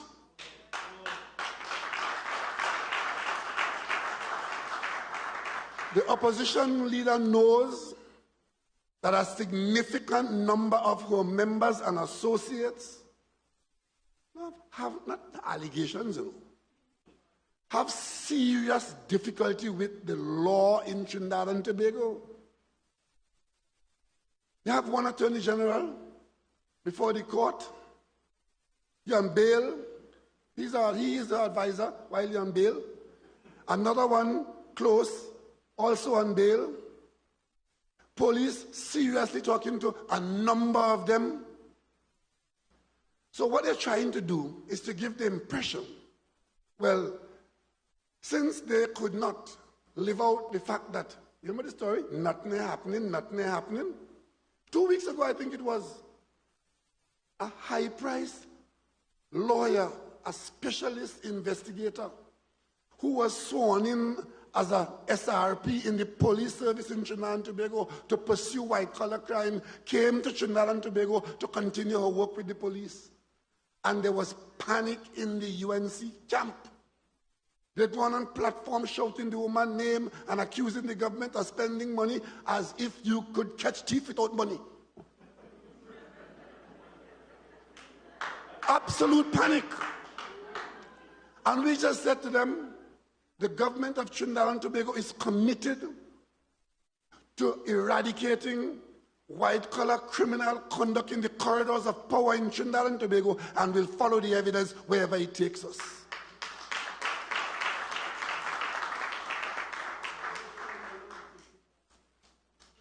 But I don't normally listen to the UNC diatribe on Sundays and Mondays. I just happen to be passing this morning in front of the radio and heard a rebroadcast. And it was the opposition leader saying about, and her words were, so many allegations against Faris. And it dawned on me that that was the major item of political activity for the last 5 or 6 years. Let me explain to the people of Trinidad and Tobago what is the foundation of that. The law in this country, the Integrity in Public Life Act spells it out in detail. And if you are in a position anywhere, not only the cabinet, but anywhere in public business, and any private business of yours or your close family or associates have business in front of that entity, you are required to declare your interests. And if you have such an interest, you then recuse yourself from the decision making that is taking place in your favor or your family favor, your wife or your children or your whatever it is. That is the law for all of us. So in the cabinet, every few weeks, the Minister of Finance invites the banks of the country to interact with the Ministry of Finance to provide funding in one way or the other. Borrow, pay, but you have to go through a bidding process. And the banks make their offer, and the Ministry of Finance determine which offer they accept based on the price and so on and so on. That goes on every month in the Ministry of Finance. And that has to come to the cabinet at the end of the process for the cabinet approval. The Ministry of Finance can't just go off and borrow money just so. The cabinet has to approve it. When that comes to the cabinet, in the cabinet is a member, Stuart Young, whose brother works for a bank. Doesn't own the bank, but he works there. And every time that bank's name is called in one of these transactions at the Ministry of Finance, Stuart Young recuses himself from the decision. So if the Ministry of Finance went 10 times for the year, and that bank was involved 8 times, you will see on the 8th occasion, Stuart Young would have recused himself. I have a stamp. I stamp it on the cabinet note, and I indicate which minister. That's what the law asks for. Faris, on the other hand, is married into a family that has a lot of property in Port of Spain. And for years, those properties, many of them are rented by the government for all kinds of things and so on. Anytime any of those rentals come up for consideration, whether it's renewal or to establish a lease, because he is in that family, he recuses himself. And in his own case, as a property owner himself, if his property comes up, it does the same thing. That's what the law asks you to do. But the UNC somehow managed and is managing to get the population to believe that complying with the law is somehow an indication of wrongdoing on the part of these two gentlemen. And they run a whole election campaign on recusal. They know the exact number. My daughters got scholarships. The list of scholarships come to the cabinet. I'm in the cabinet. I had to say to the cabinet, these are my daughters. On different occasions, one, then the other one. So you indicate that you have an interest there. Later on, young Nyan Gazbilali comes into the cabinet. Her daughter is on a scholarship list. She indicates that she has a conflict there. So others in the cabinet will know, and therefore you can't influence it in your favor. That's what the law calls for. But they're on platform talking about allegations against Faris because he recused himself. It is if he didn't recuse himself, then he would have been in breach of the law, and then he would have had a problem. So it was Faris, then it was Stewart, now it's Foster. So as I'm passing in front of the radio, she went straight from Faris to Foster. Foster must go. Foster must go.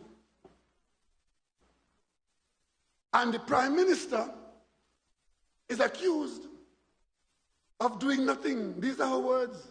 The Prime Minister sidesteps the issues of firing these three people. The first issue was money deposited in an account.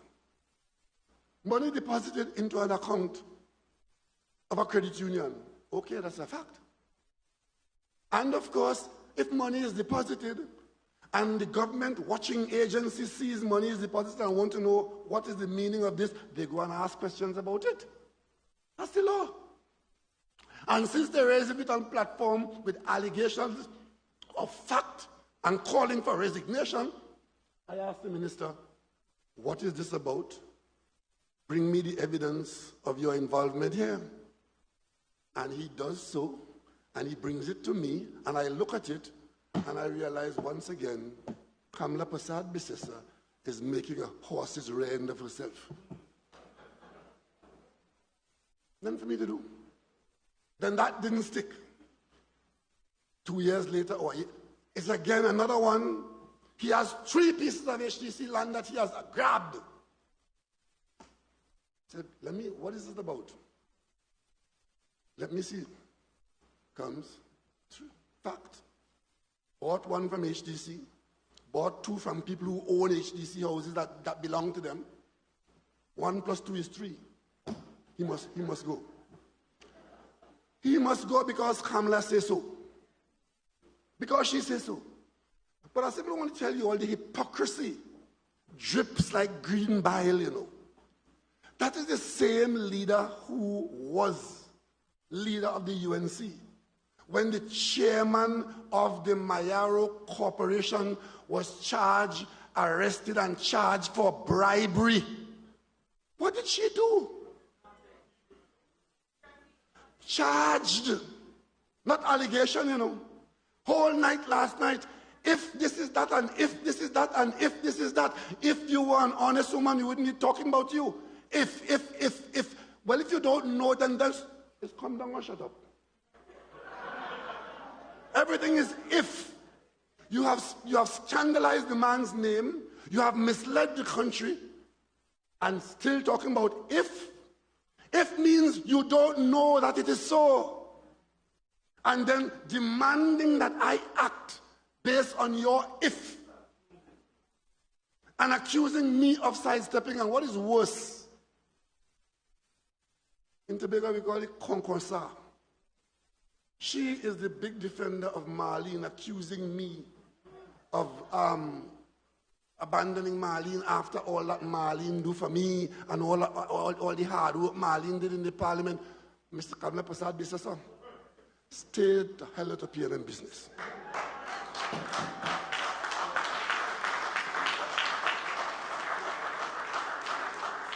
Marlene MacDonald, my colleague, has been arrested and charged for a criminal matter. What is Kamla Prasad Bisesa saying? That was my doing?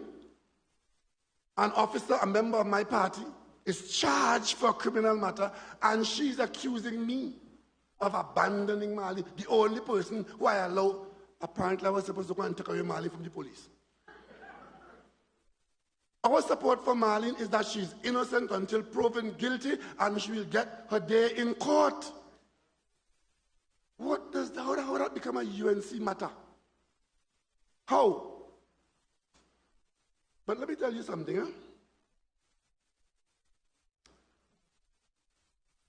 You all remember, I was in the parliament a couple sessions ago, and I heard Rudy Indar Singh say that the NIDCO, the state company, had lost the arbitration and that the government has to pay millions of dollars now to the contractor. Because they're always on the contractor side. The other day, a contractor sued a state enterprise for $1.2 billion. Payment certificates that they were claiming, that they were owed, and claiming $1.2 billion. The matter went to court, and the judge ruled that the contractor is owed $477 million. That $600 million of the 1.2 was not owed. You know the UNC don't see that taxpayers save themselves $600 million, and the judge ruled that this money, the contractor and elements of the company were seeking to take that money from taxpayers dishonestly through a conspiracy. The judge ruled that, The judge ruled that the extra $600 million or $700 million was an attempt to get it through fraud. But the UNC's argument is the contractor win the case and the government had to pay $473 million. Well, I can tell them all tonight, that state company fought that matter and saved taxpayers $700 million.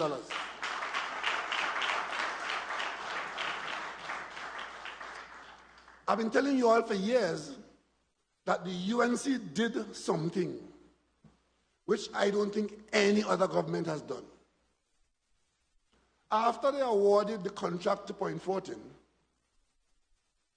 and gave all of it to one contractor from Brazil, the contractor got into difficulty in Brazil, went bankrupt, and secondly, stopped the work in Trinidad. When we came into office, we met a series of people, contractors and others, who were owed money by the contractor who had stopped the job as a result of the bankruptcy in Brazil and whatever was going on. I told you then that when they awarded the contract documents had clauses in it that protected against that kind of eventuality. There was one clause, was clause 15(2)(e) in the contract, which said that if the contractor is insolvent or goes bankrupt, the bonds that the contractor put up to bond the contract is callable by the state. In other words, the state can protect itself and recover the money because the contractor has gone bankrupt on the state's job. Ladies and gentlemen, I told you, they did something which allowed the contractor to go away with the bonds. And we came into government and met that. Hot and warm. We went to court and argued with the court that this behavior of our government was not a reasonable action, and what we are dealing with here is an attempt to defraud the state of a substantial amount of money. The court agreed, and agreed in our favor that we should get the bonds, encash them, and use the money on the project. That is how the Point Fortin Highway is being built going on there.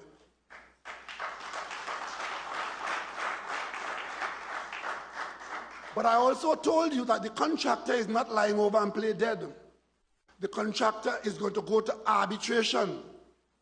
And we will only know our fate when the arbitration decision comes in. Well, ladies and gentlemen, the chickens have come home to roost. On the 31st of March, and I want you to pay attention to the dates,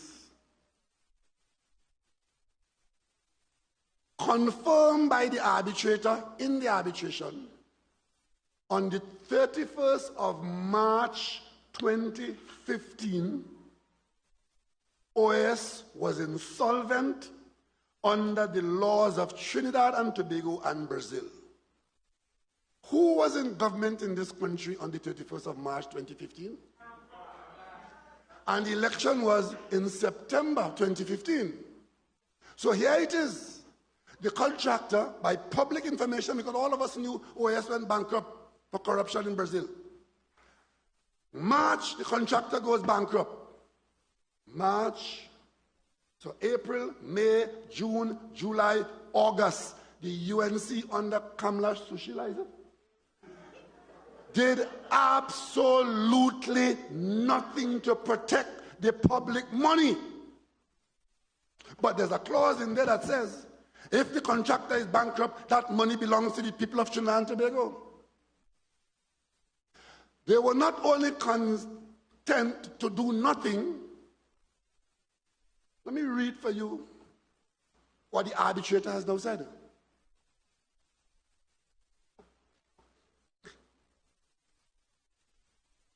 Notwithstanding these matters, NIDCO was not at the date of his notice of termination entitled to terminate the contract under clause 15.2. Remember I told you clause 15.2 was where we were protected? The arbitrator is saying NIDCO cannot defend itself under clause 15.2 because it had waived such right by reason of the terms of the addendum to the contract which was entered into by the parties on the 4th of September 2015. I ask you all to pay attention to the date. The 4th of September 2015 was the last working day that Kamla Prasad Bisesa and the UNC were in the office as government of Trinidad and Tobago. That was a Friday. September 4, 2015 was a Friday. Saturday was the 5th. Sunday was the 6th. The election was on the 7th, the Monday, and they lost the election. But on the 4th of September, the UNC removed the clause by an addendum in that contract and allowed the contractor to go away with almost $1 billion. Today, because of that situation, the court gave us the money. The arbitrator has taken it back. And we now owe the contractor $852 million US. Sorry, TT dollars, TT. Sorry, 127 million US, which is 852 million TT dollars. That is the money that has now come round that circle. And that only could have occurred because the protection for the people's money was removed on the last day of the UNC being in office. They always want to know. They always have concerns. Tonight, I want you, the people of Trinidad and Tobago, to ask Mrs. Kamla Prasad Bisesa and her cohort of that thing they call the People's Partnership, who removed this clause? We know why. We know why. But we don't know who. Calling on me to give you names of pedophiles? If ever there was ever a case to be made against an individual for misbehavior in public office,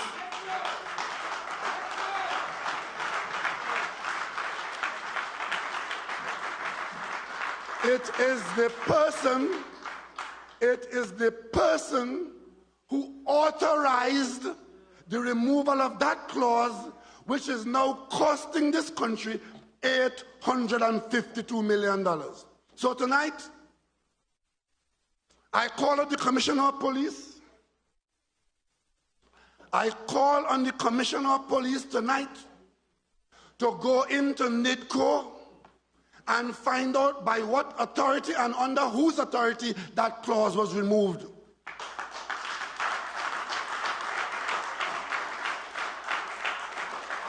I have been raising this matter for years, and nobody in the UNC will ever respond whenever I raise it.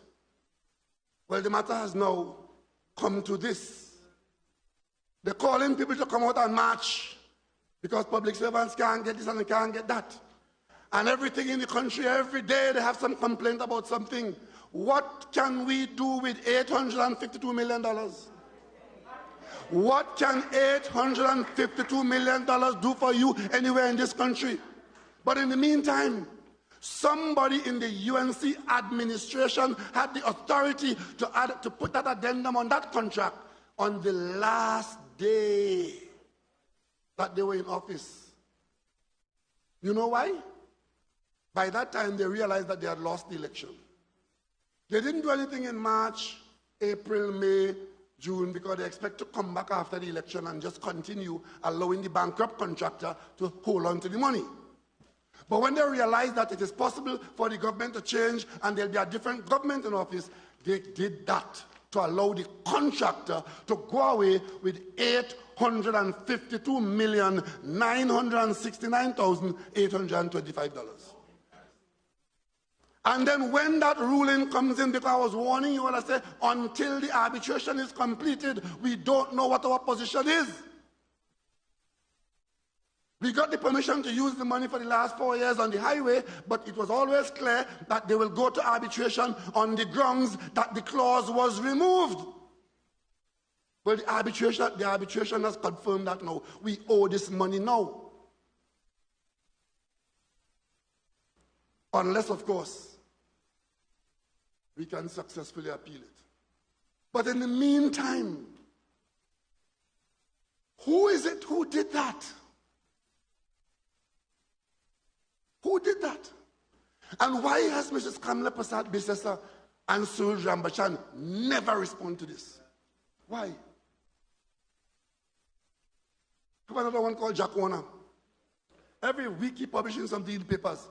I asked for years in this country, what was the nature of the business that was conducted in South Africa between a minister of government of the UNC and the Brazilians who flew by private plane from Brazil to South Africa in a hotel in South Africa a few days before this contract was awarded? And all they do, they just don't answer. They just don't answer. Just stirring up muck every day and throwing it at the window. Every day is some muck, stir it up and throw it at the window. Attack people. But let me tell you something. We are resilient people. I lead you and I know that you are resilient. They don't change their behavior, you know.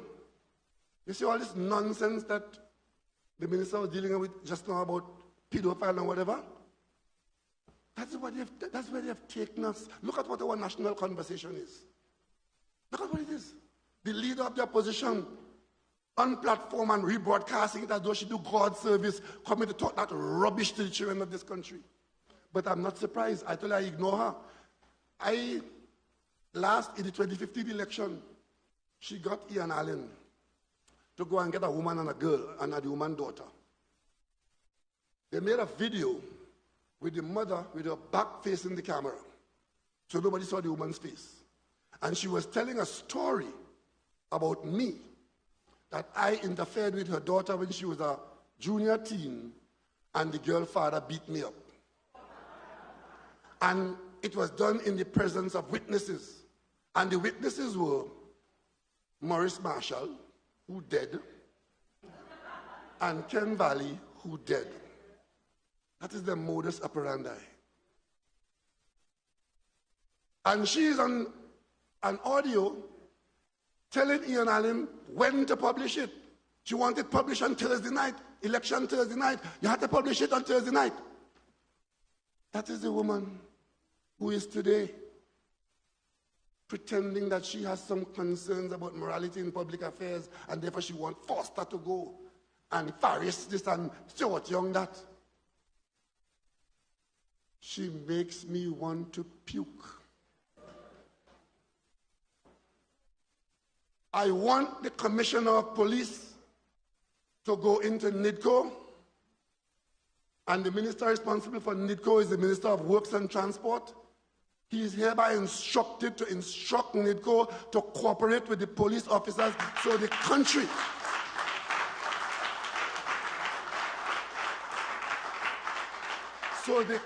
can determine under whose hand and under whose direction this travesty took place. You could imagine what we could do with $852 million that belonged to us, that they gave away for love and affection, for love and affection of the contractor.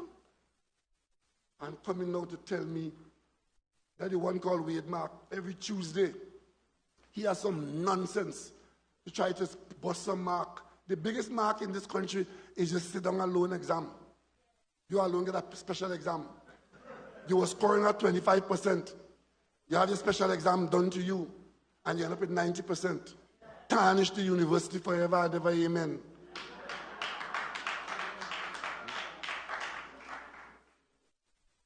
You know, they really think we forget them, you know. These people really think we forget them, you know. But this is serious business. $852 million. So, ladies and gentlemen, that being so, you heard Foster talk about the program that we have going on for young people. Just remember, all those items that he mentioned there, and all the young people who are going to be involved and benefiting there, that's additional expenditure on the budget. These are new programs, and these are additional people. And therefore, wherever we commit to those programs, whether it's building the structure, outfitting it, training, wherever it is, and it's not cheap. You have to find additional money to do that for these people. So the hundreds of young people who will pass through these programs, let it not be said that nothing is being done for them. This is what is being done for them, and it costs millions.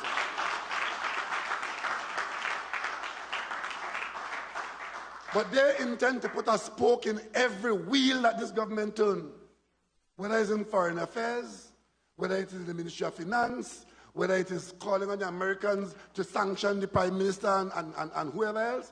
They put a spoke in every wheel. So this program, this youth program that you so enthusiastically embrace tonight, they get a lawyer to write the minister. So that you know what to go and pay a lawyer to respond there, because lawyer is not cheap. Let me just quote for you one line in the lawyer letter coming from the UNC. And the letter is complaining about, on behalf of people who illegally take hold of state land. You know, the attack on Foster is about land grabbing. Well, this lawyer is writing the minister, Foster, on behalf of land grabbers.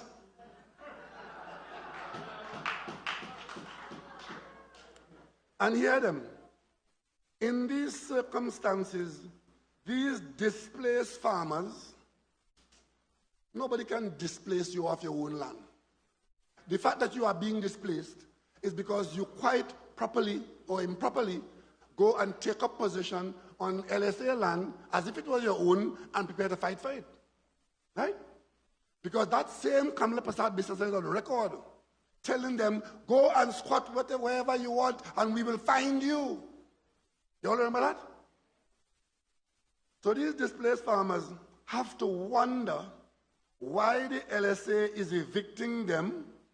Well, nobody could evict you from your own land. But allowed, and listen to this, to assign lands to strangers to the agricultural sector. Tonight, I want to say to whoever writes this letter, that the people of Diego Martin, Karanaj, Aruka, Tunapuna, anywhere in this country, they are no strangers to any land in this country.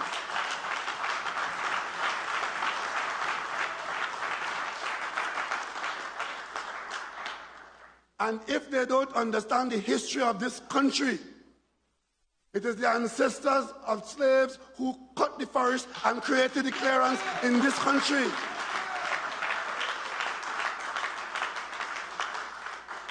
There are people in this country who belong to that group of people whose ancestors met forests in St. Joseph and cleared it all the way to create the fields in this country until sugar became a crop that died in 2004, I think it was, in this country.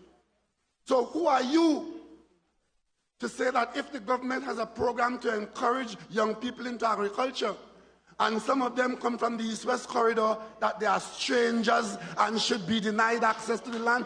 No way!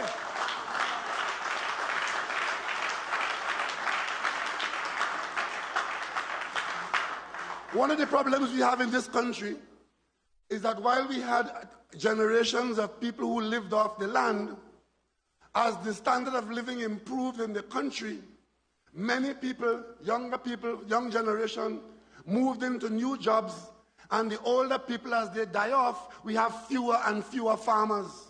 And the skills that are required to farm, whether it is in crop or in livestock, those skills are lost. And we could talk till the cow come home, unless we increase the number of farmers and get the new generation onto the land to farm, we will not impact on our food import bill.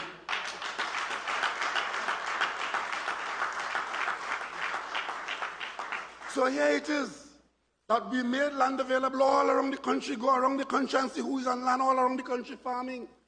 I distinctly recall that I was Minister of Agriculture when there was an IDB program, Agricultural Access Roads.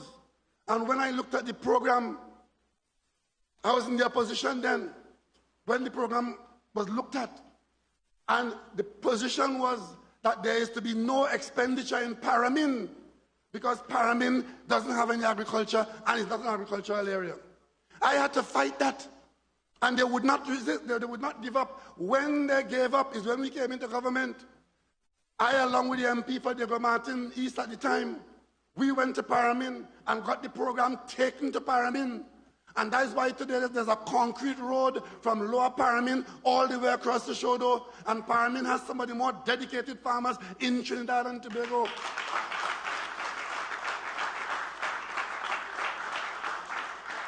That road from Cameron to Shodo Hill, we built that road against the resistance of the UNC.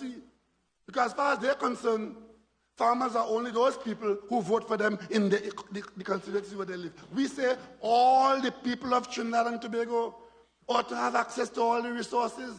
And if there are people in the East-West corridor or in Talparo or in Caroni or wherever, all we want of you is a genuine interest in agriculture, animal husbandry, or crop production, and we will help you to do it.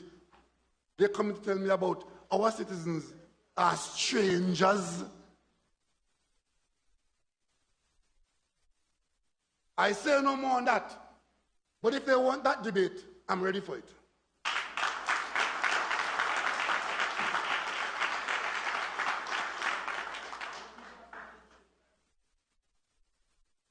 With respect to the matters that Mr. Robinson Regis raised here tonight, I'm happy to hear and see that the opposition leader for the first time is going to file a vote of no confidence in me in my capacity as Prime Minister.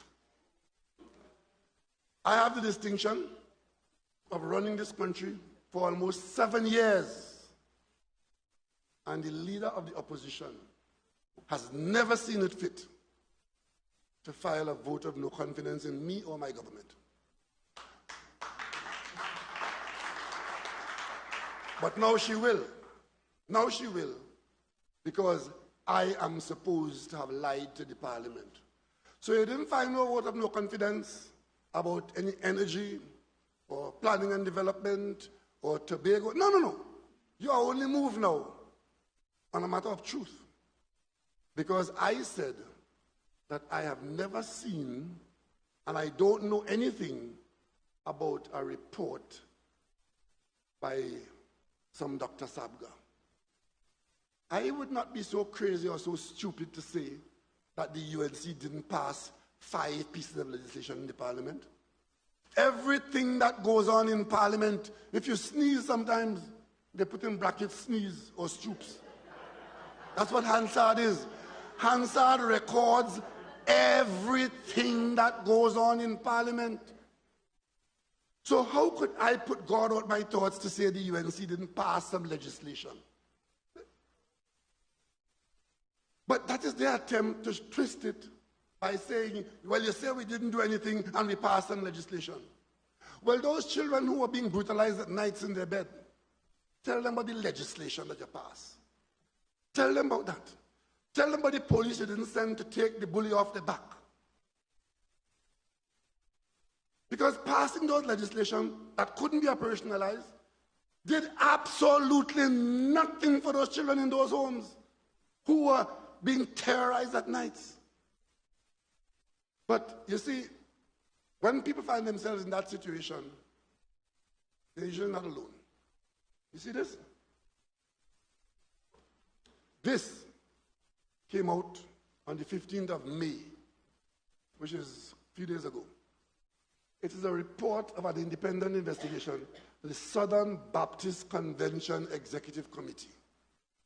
Those of you who have computer and access to, you can get it on your computer. Go and read this report. It's a report which is identical to our report here, where children in the Southern Baptist community, in the hands of the Southern Baptist leadership, were sexually abused. And for 20 years, the Southern Baptist Committee hid this report. As a matter of fact, there was one gentleman, a fellow called Russell Moore. He was forever demanding that this report see the light of day and that action be taken and justice be brought for those children. They did all manner of evil to him, accused him of all kinds of things. But eventually today, this has come out. Go and look at what's going on at the Southern Baptist Convention now. Retribution now. And wringing of hands because they buried it for 20 years. This was buried in Trinidad and Tobago. Identical business for 24 years. You know why I got this? I was in Guyana last week. Before I went to Guyana, I called up the police to find this report and take action if there's any evidence in there to take action against anybody. When I came back from Guyana, somebody I don't know who dropped this off at my residence. This is the first time that I am seeing this report. The first time when I saw this report was last Sunday evening when I got back from Guyana.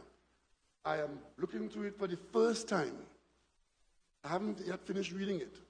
But then when the leader of the opposition, who was a prime minister for 5 years during the existence of this report, is going to file a vote of no confidence in me, because I say I have not seen this report, and the parliament has confirmed that this report was never laid in the parliament. And they're so bold-faced. Even as the parliament has told the press, and the press has reported that the report was never laid in parliament, they are still saying so. For the benefit of public misinformation, they're still talking about we late and what we do and what we do. I expect that the police will go through this document. And if there are allegations in here supported by fact, and the perpetrators are still alive, well, they are still available for criminal prosecution.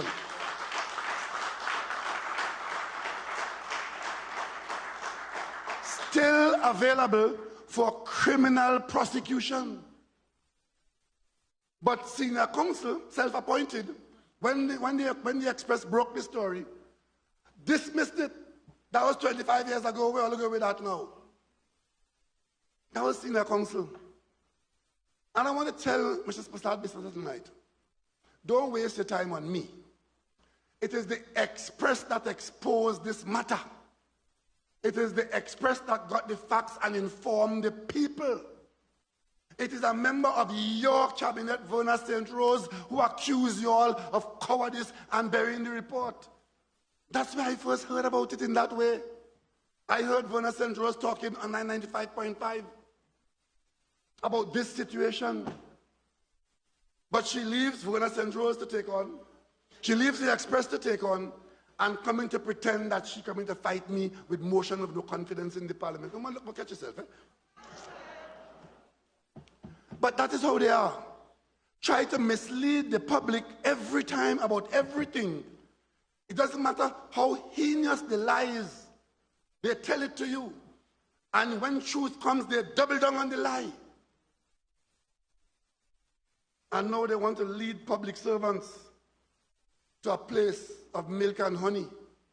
After you give away $852 million, you calling on unions to mobilize their membership to come and march. As if that somehow will give the Minister of Finance more resources. And there's a union leader saying what they're asking for is to be able to pay for the standard of living the way it used to be. But I'm not surprised that is the leadership talk, right? Unions have the business, their work to do, and so does the government.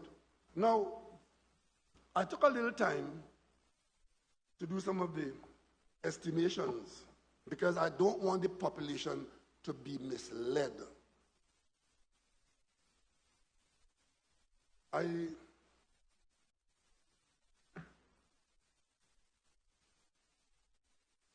I see some people in one of the newspapers making statements of facts, encouraged by some of their leaders, that we, the political directorate and the parliamentarians, we look after ourselves and take pay increase and don't want to give public servants a pay increase. For the benefit of the media, who speaks to the public, let me tell you what the facts are. The last time MPs, and that includes ministers, got a pay increase was March 2014 from the November 2013 recommendation of the 98th report of the Salaries Review Commission. That's the last time anybody around the parliament or around the cabinet got any pay increase. And pay increases for members of parliament are not 3-year things where every 3 years they get something. It's open-ended. There's no limit. It could go for 10 or 15 years. So far it has gone. This year would be the 8th year? This year would be the 8th year that pay increase that we got then is still in force.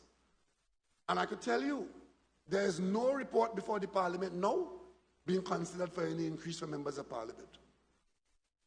And I must also remind you that when I became Prime Minister of this country, at dealing with the economic calamity and the revenue losses that we faced, I made a public commitment to the country that there will be no pay increase for members of parliament until the economy has been turned around.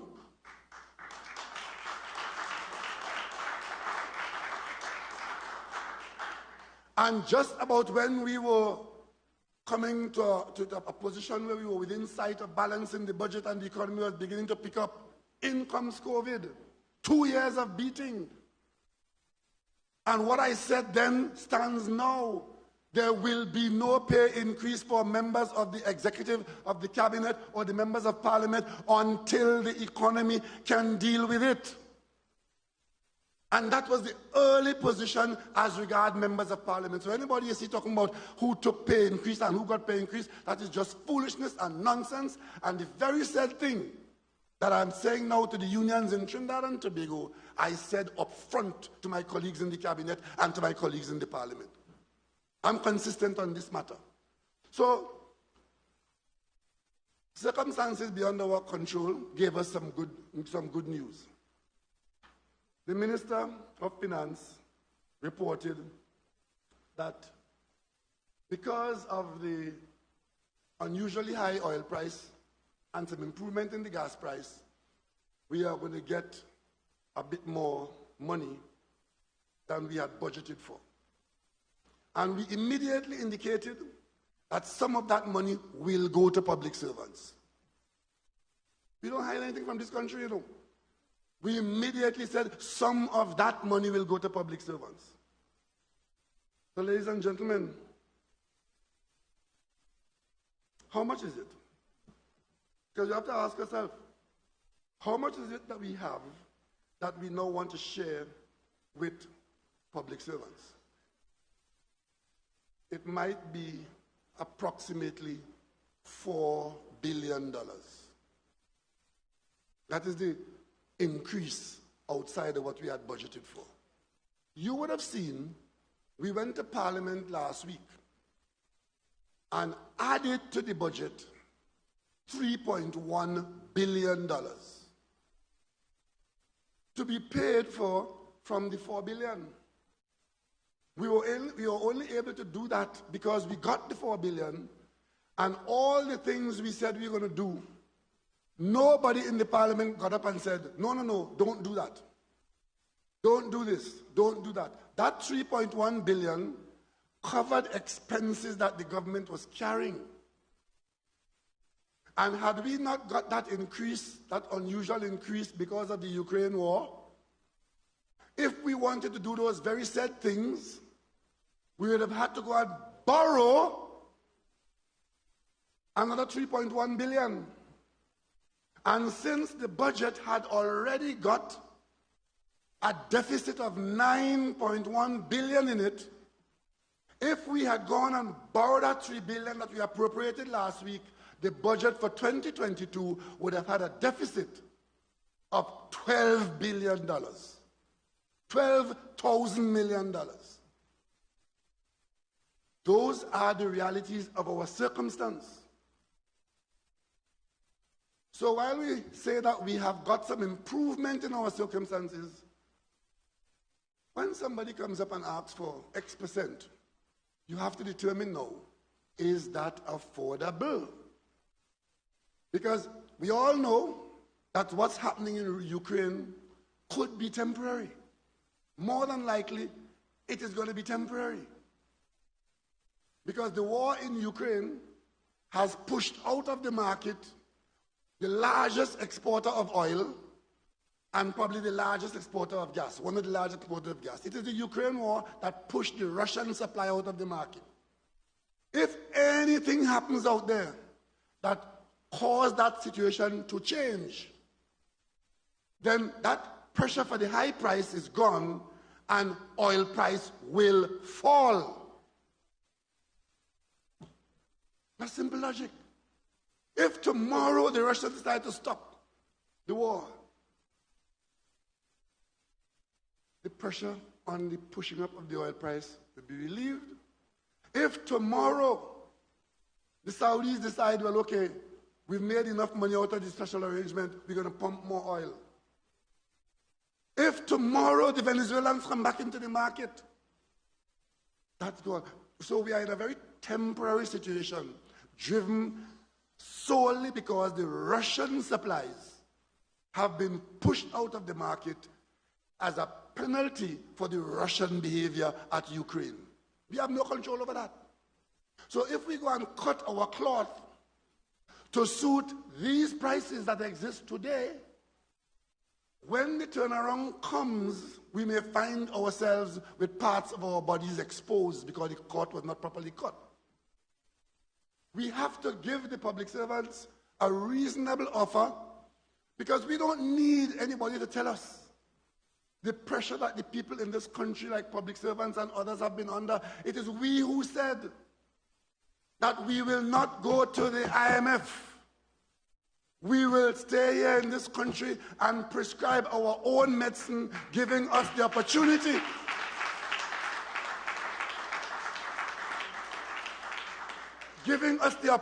to do what no IMF program will allow us to do. We have not laid off a single public servant who is gazetted as a public servant in this country. Because we have said, first objective, keep your job. Second objective, at the end of the month, have the money to pay you. And third objective, as soon as we are able to, we'll improve your earning capacity. That is the order in which the government has seen and has operated. If we find ourselves in a situation where we put number 3 in front of number 1, then you know what happened there. Understood? We are saying the most important thing is to keep all the jobs in place. I know what it is like to be told by the Minister of Finance that at the end of the month we don't have enough money to pay public servants. I know that because we dealt with that. We can't put that in place as a permanent arrangement. I also know in the CARICOM, when I was working around the CARICOM, there was one particular CARICOM territory. Public servants were working for 3-4 months before they get any pay, because there just wasn't enough money available to pay them. And there's one prime minister who tells me every morning he asks the accounts department how much money they collected yesterday to determine what they can spend today. You don't want to be in that situation. We've got a little breathing space now. I said, let us not overreact. Let us not get carried away. I see somebody in the editorial saying, that is not enough. I didn't say that was enough. That was my opener. You know, and the unions know, in negotiations, a position comes forward, and one is there. There's a high and there's a low. And the purpose of the negotiation is to come to somewhere in between where both sides can agree or that the negotiations can go no further. That's what it is. So look, let's look at some numbers, people.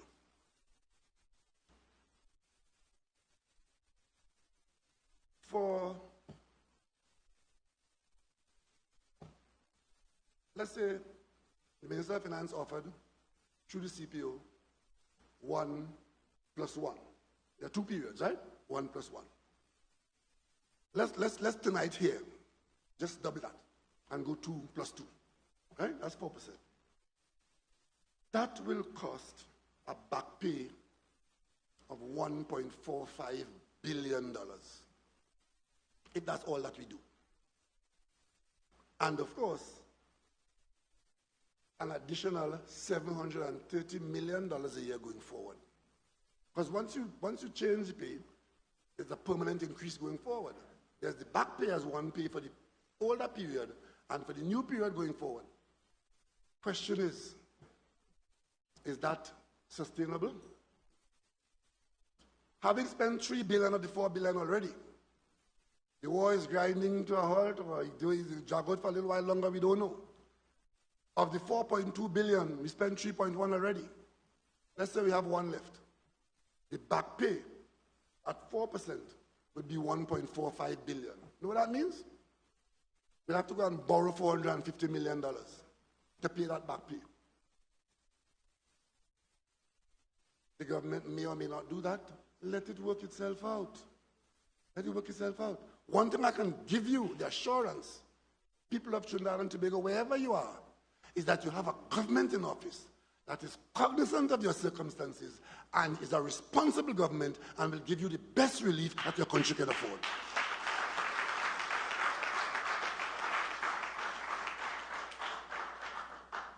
And let's get generous.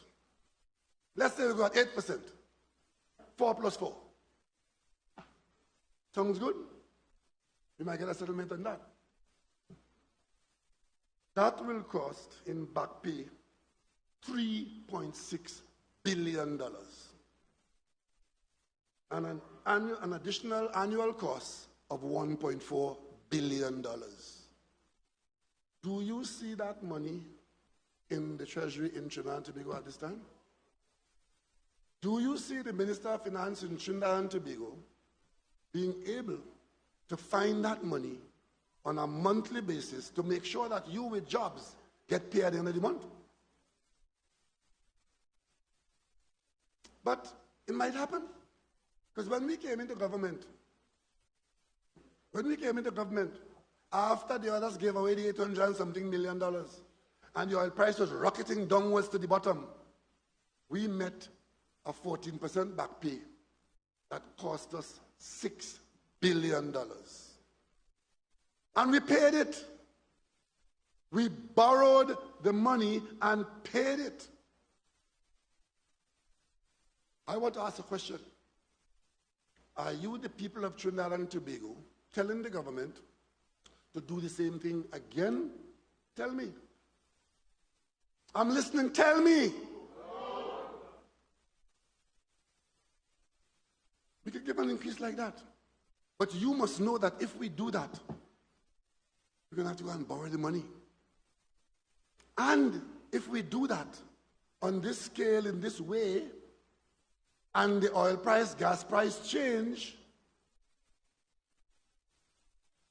we are leaping in the dark. I see somebody saying how my statement to the unions is because I freed the march and workers are going to come out. Ladies and gentlemen, I have no such fear. What I have is confidence in the good sense of the good people of Trinidad and Tobago.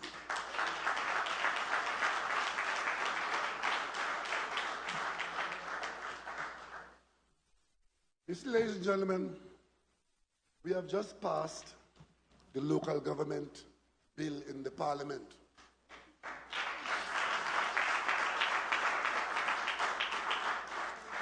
It was passed only with the votes of the PNM, because the other people who had votes in the parliament refused to use their votes to bring about an attempt to modernize local government in this country. The other day I was hearing, I see Councillor Rondon here from Toko Sandigan. They had an issue up the other day. Big bacchanal on the news, main item on the news. Toko Sandigan, the corporation, can't cut the grass on the playing field so that the young people in Toko can't use the playing field because the grass is so high because there was no money to cut the grass. You all saw that news? And there's no money to fix a pothole here. If there's a flood in one of the corporations requiring a $500,000 to bring relief to people, the corporation has no money to do it. The corporation never has any money to do anything. Brings me to Gerald Furness Smith. I went into Parliament in 1986 January, and I served with some distinguished parliamentarians. One of them was Gerald Furness Smith. And his position was that local government was a waste of time and was useless. And over time, if one is not careful, one can come to that conclusion. Because everything you want done in your district, in your street, in your neighborhood, you cannot call the corporation and say, please, this is my priority, can you have it done? Because you get a guaranteed answer. We don't have any money here to do that. And I'm saying this government intends to change that.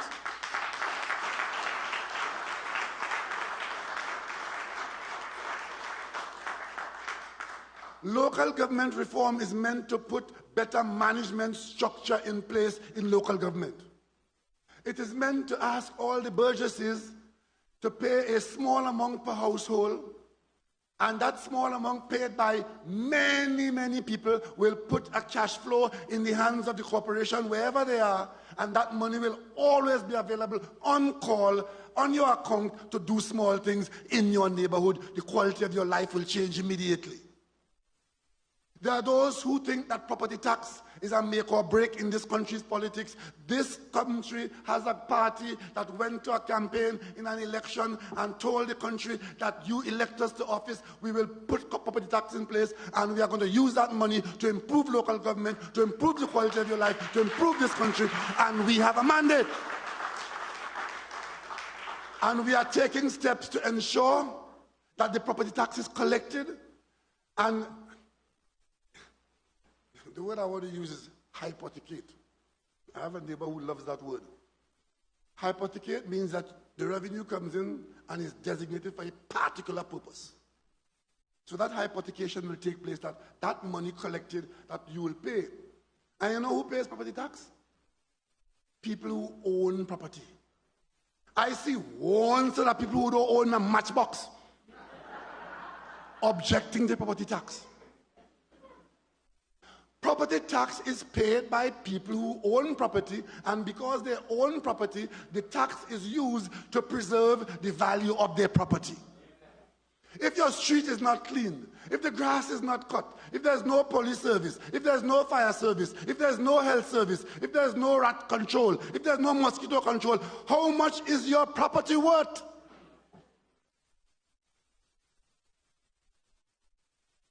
And the same people who are leading this charge, many of them have properties abroad.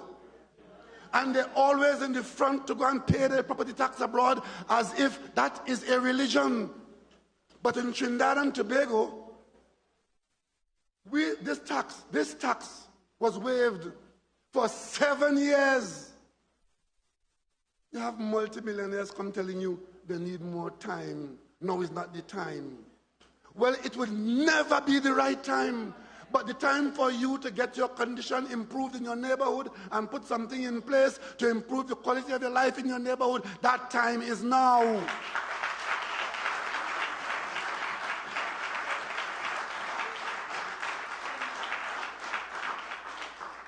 And we have the PNM. We are accustomed to standing alone. How many times have we stood in the breach alone? When we were to form the unit trust in this country, we stood alone. When we brought in PAYE in this country, we stood alone. When we brought free secondary education in this country, we stood alone. When we built the Mount Hope Hospital, we stood alone. When we created UTT, we stood alone. So, don't be afraid. The PNM standing alone is par for the course in Trinidad and Tobago.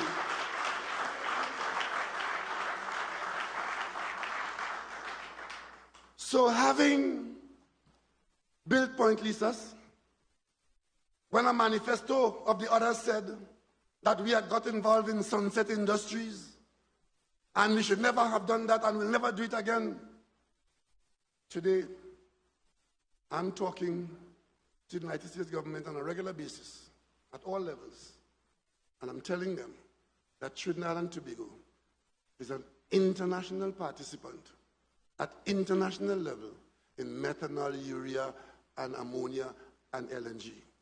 That's us. PNM stood alone. PNM stood alone. So we are going to go ahead, now that the bill has gone to the Senate. We expect that it will pass in the Senate, and when it is passed in the Senate, then we will sit down and work out the structures that the law requires, and we'll do it in a systematic way to make sure that it has a chance of success, and local government will move from just being local government election to being local government as a practice for the improvement in the quality of your life.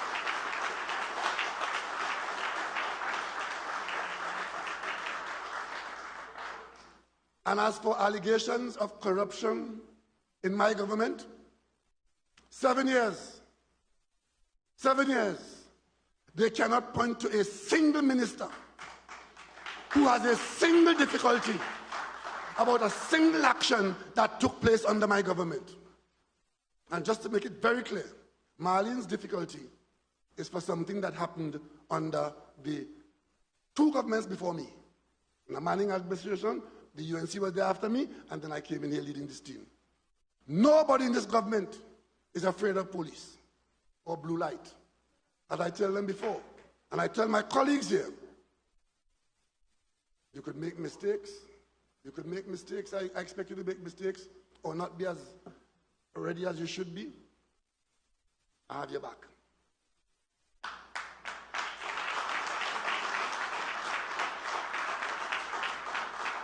But on matters of honesty and integrity, if you fall short, you're on your own.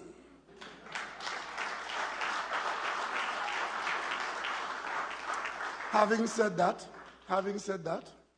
Porter should go because they don't like the fact that he has 3 pieces of land. They're shocked at the fact that he was in business handling a couple $1 billion. And of course, they are shocked that the Rowley family bought an apartment in Tobago for $1.2 million. I am now the subject of the Integrity Commission investigation. Maybe I should go too. But I could tell you one thing. When you are accustomed to thieving, anybody you see with a bag, you figure they thief something.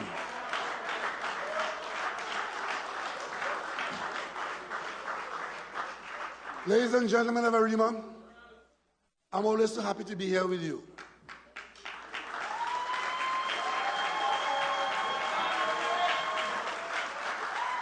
And you have been a bulwark in this country, and you've been a patient people.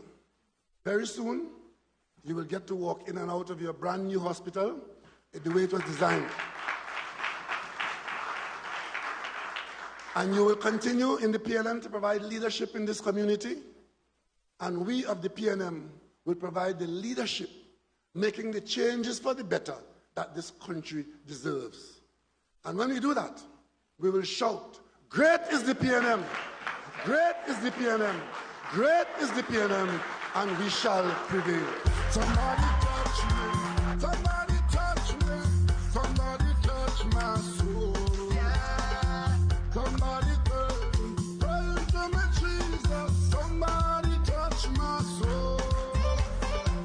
Somebody touch me, somebody touch me, somebody touch my soul.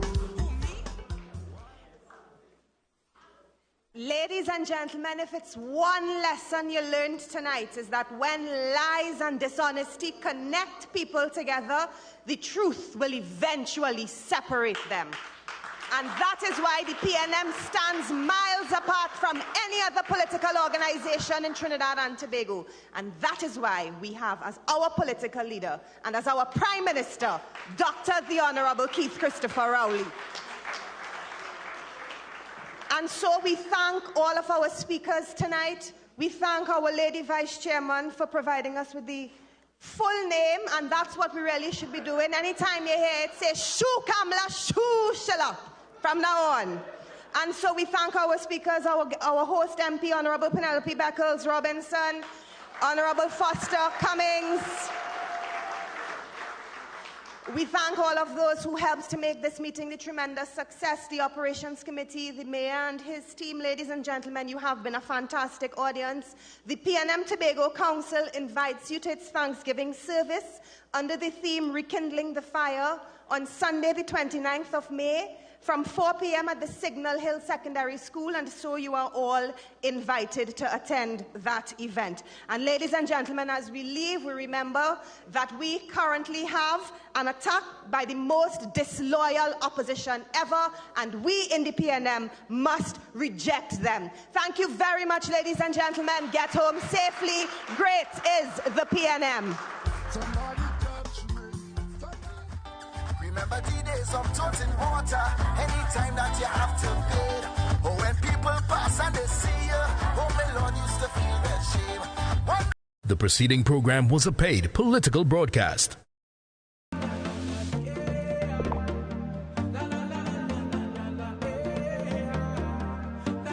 This is TTT. Live for local.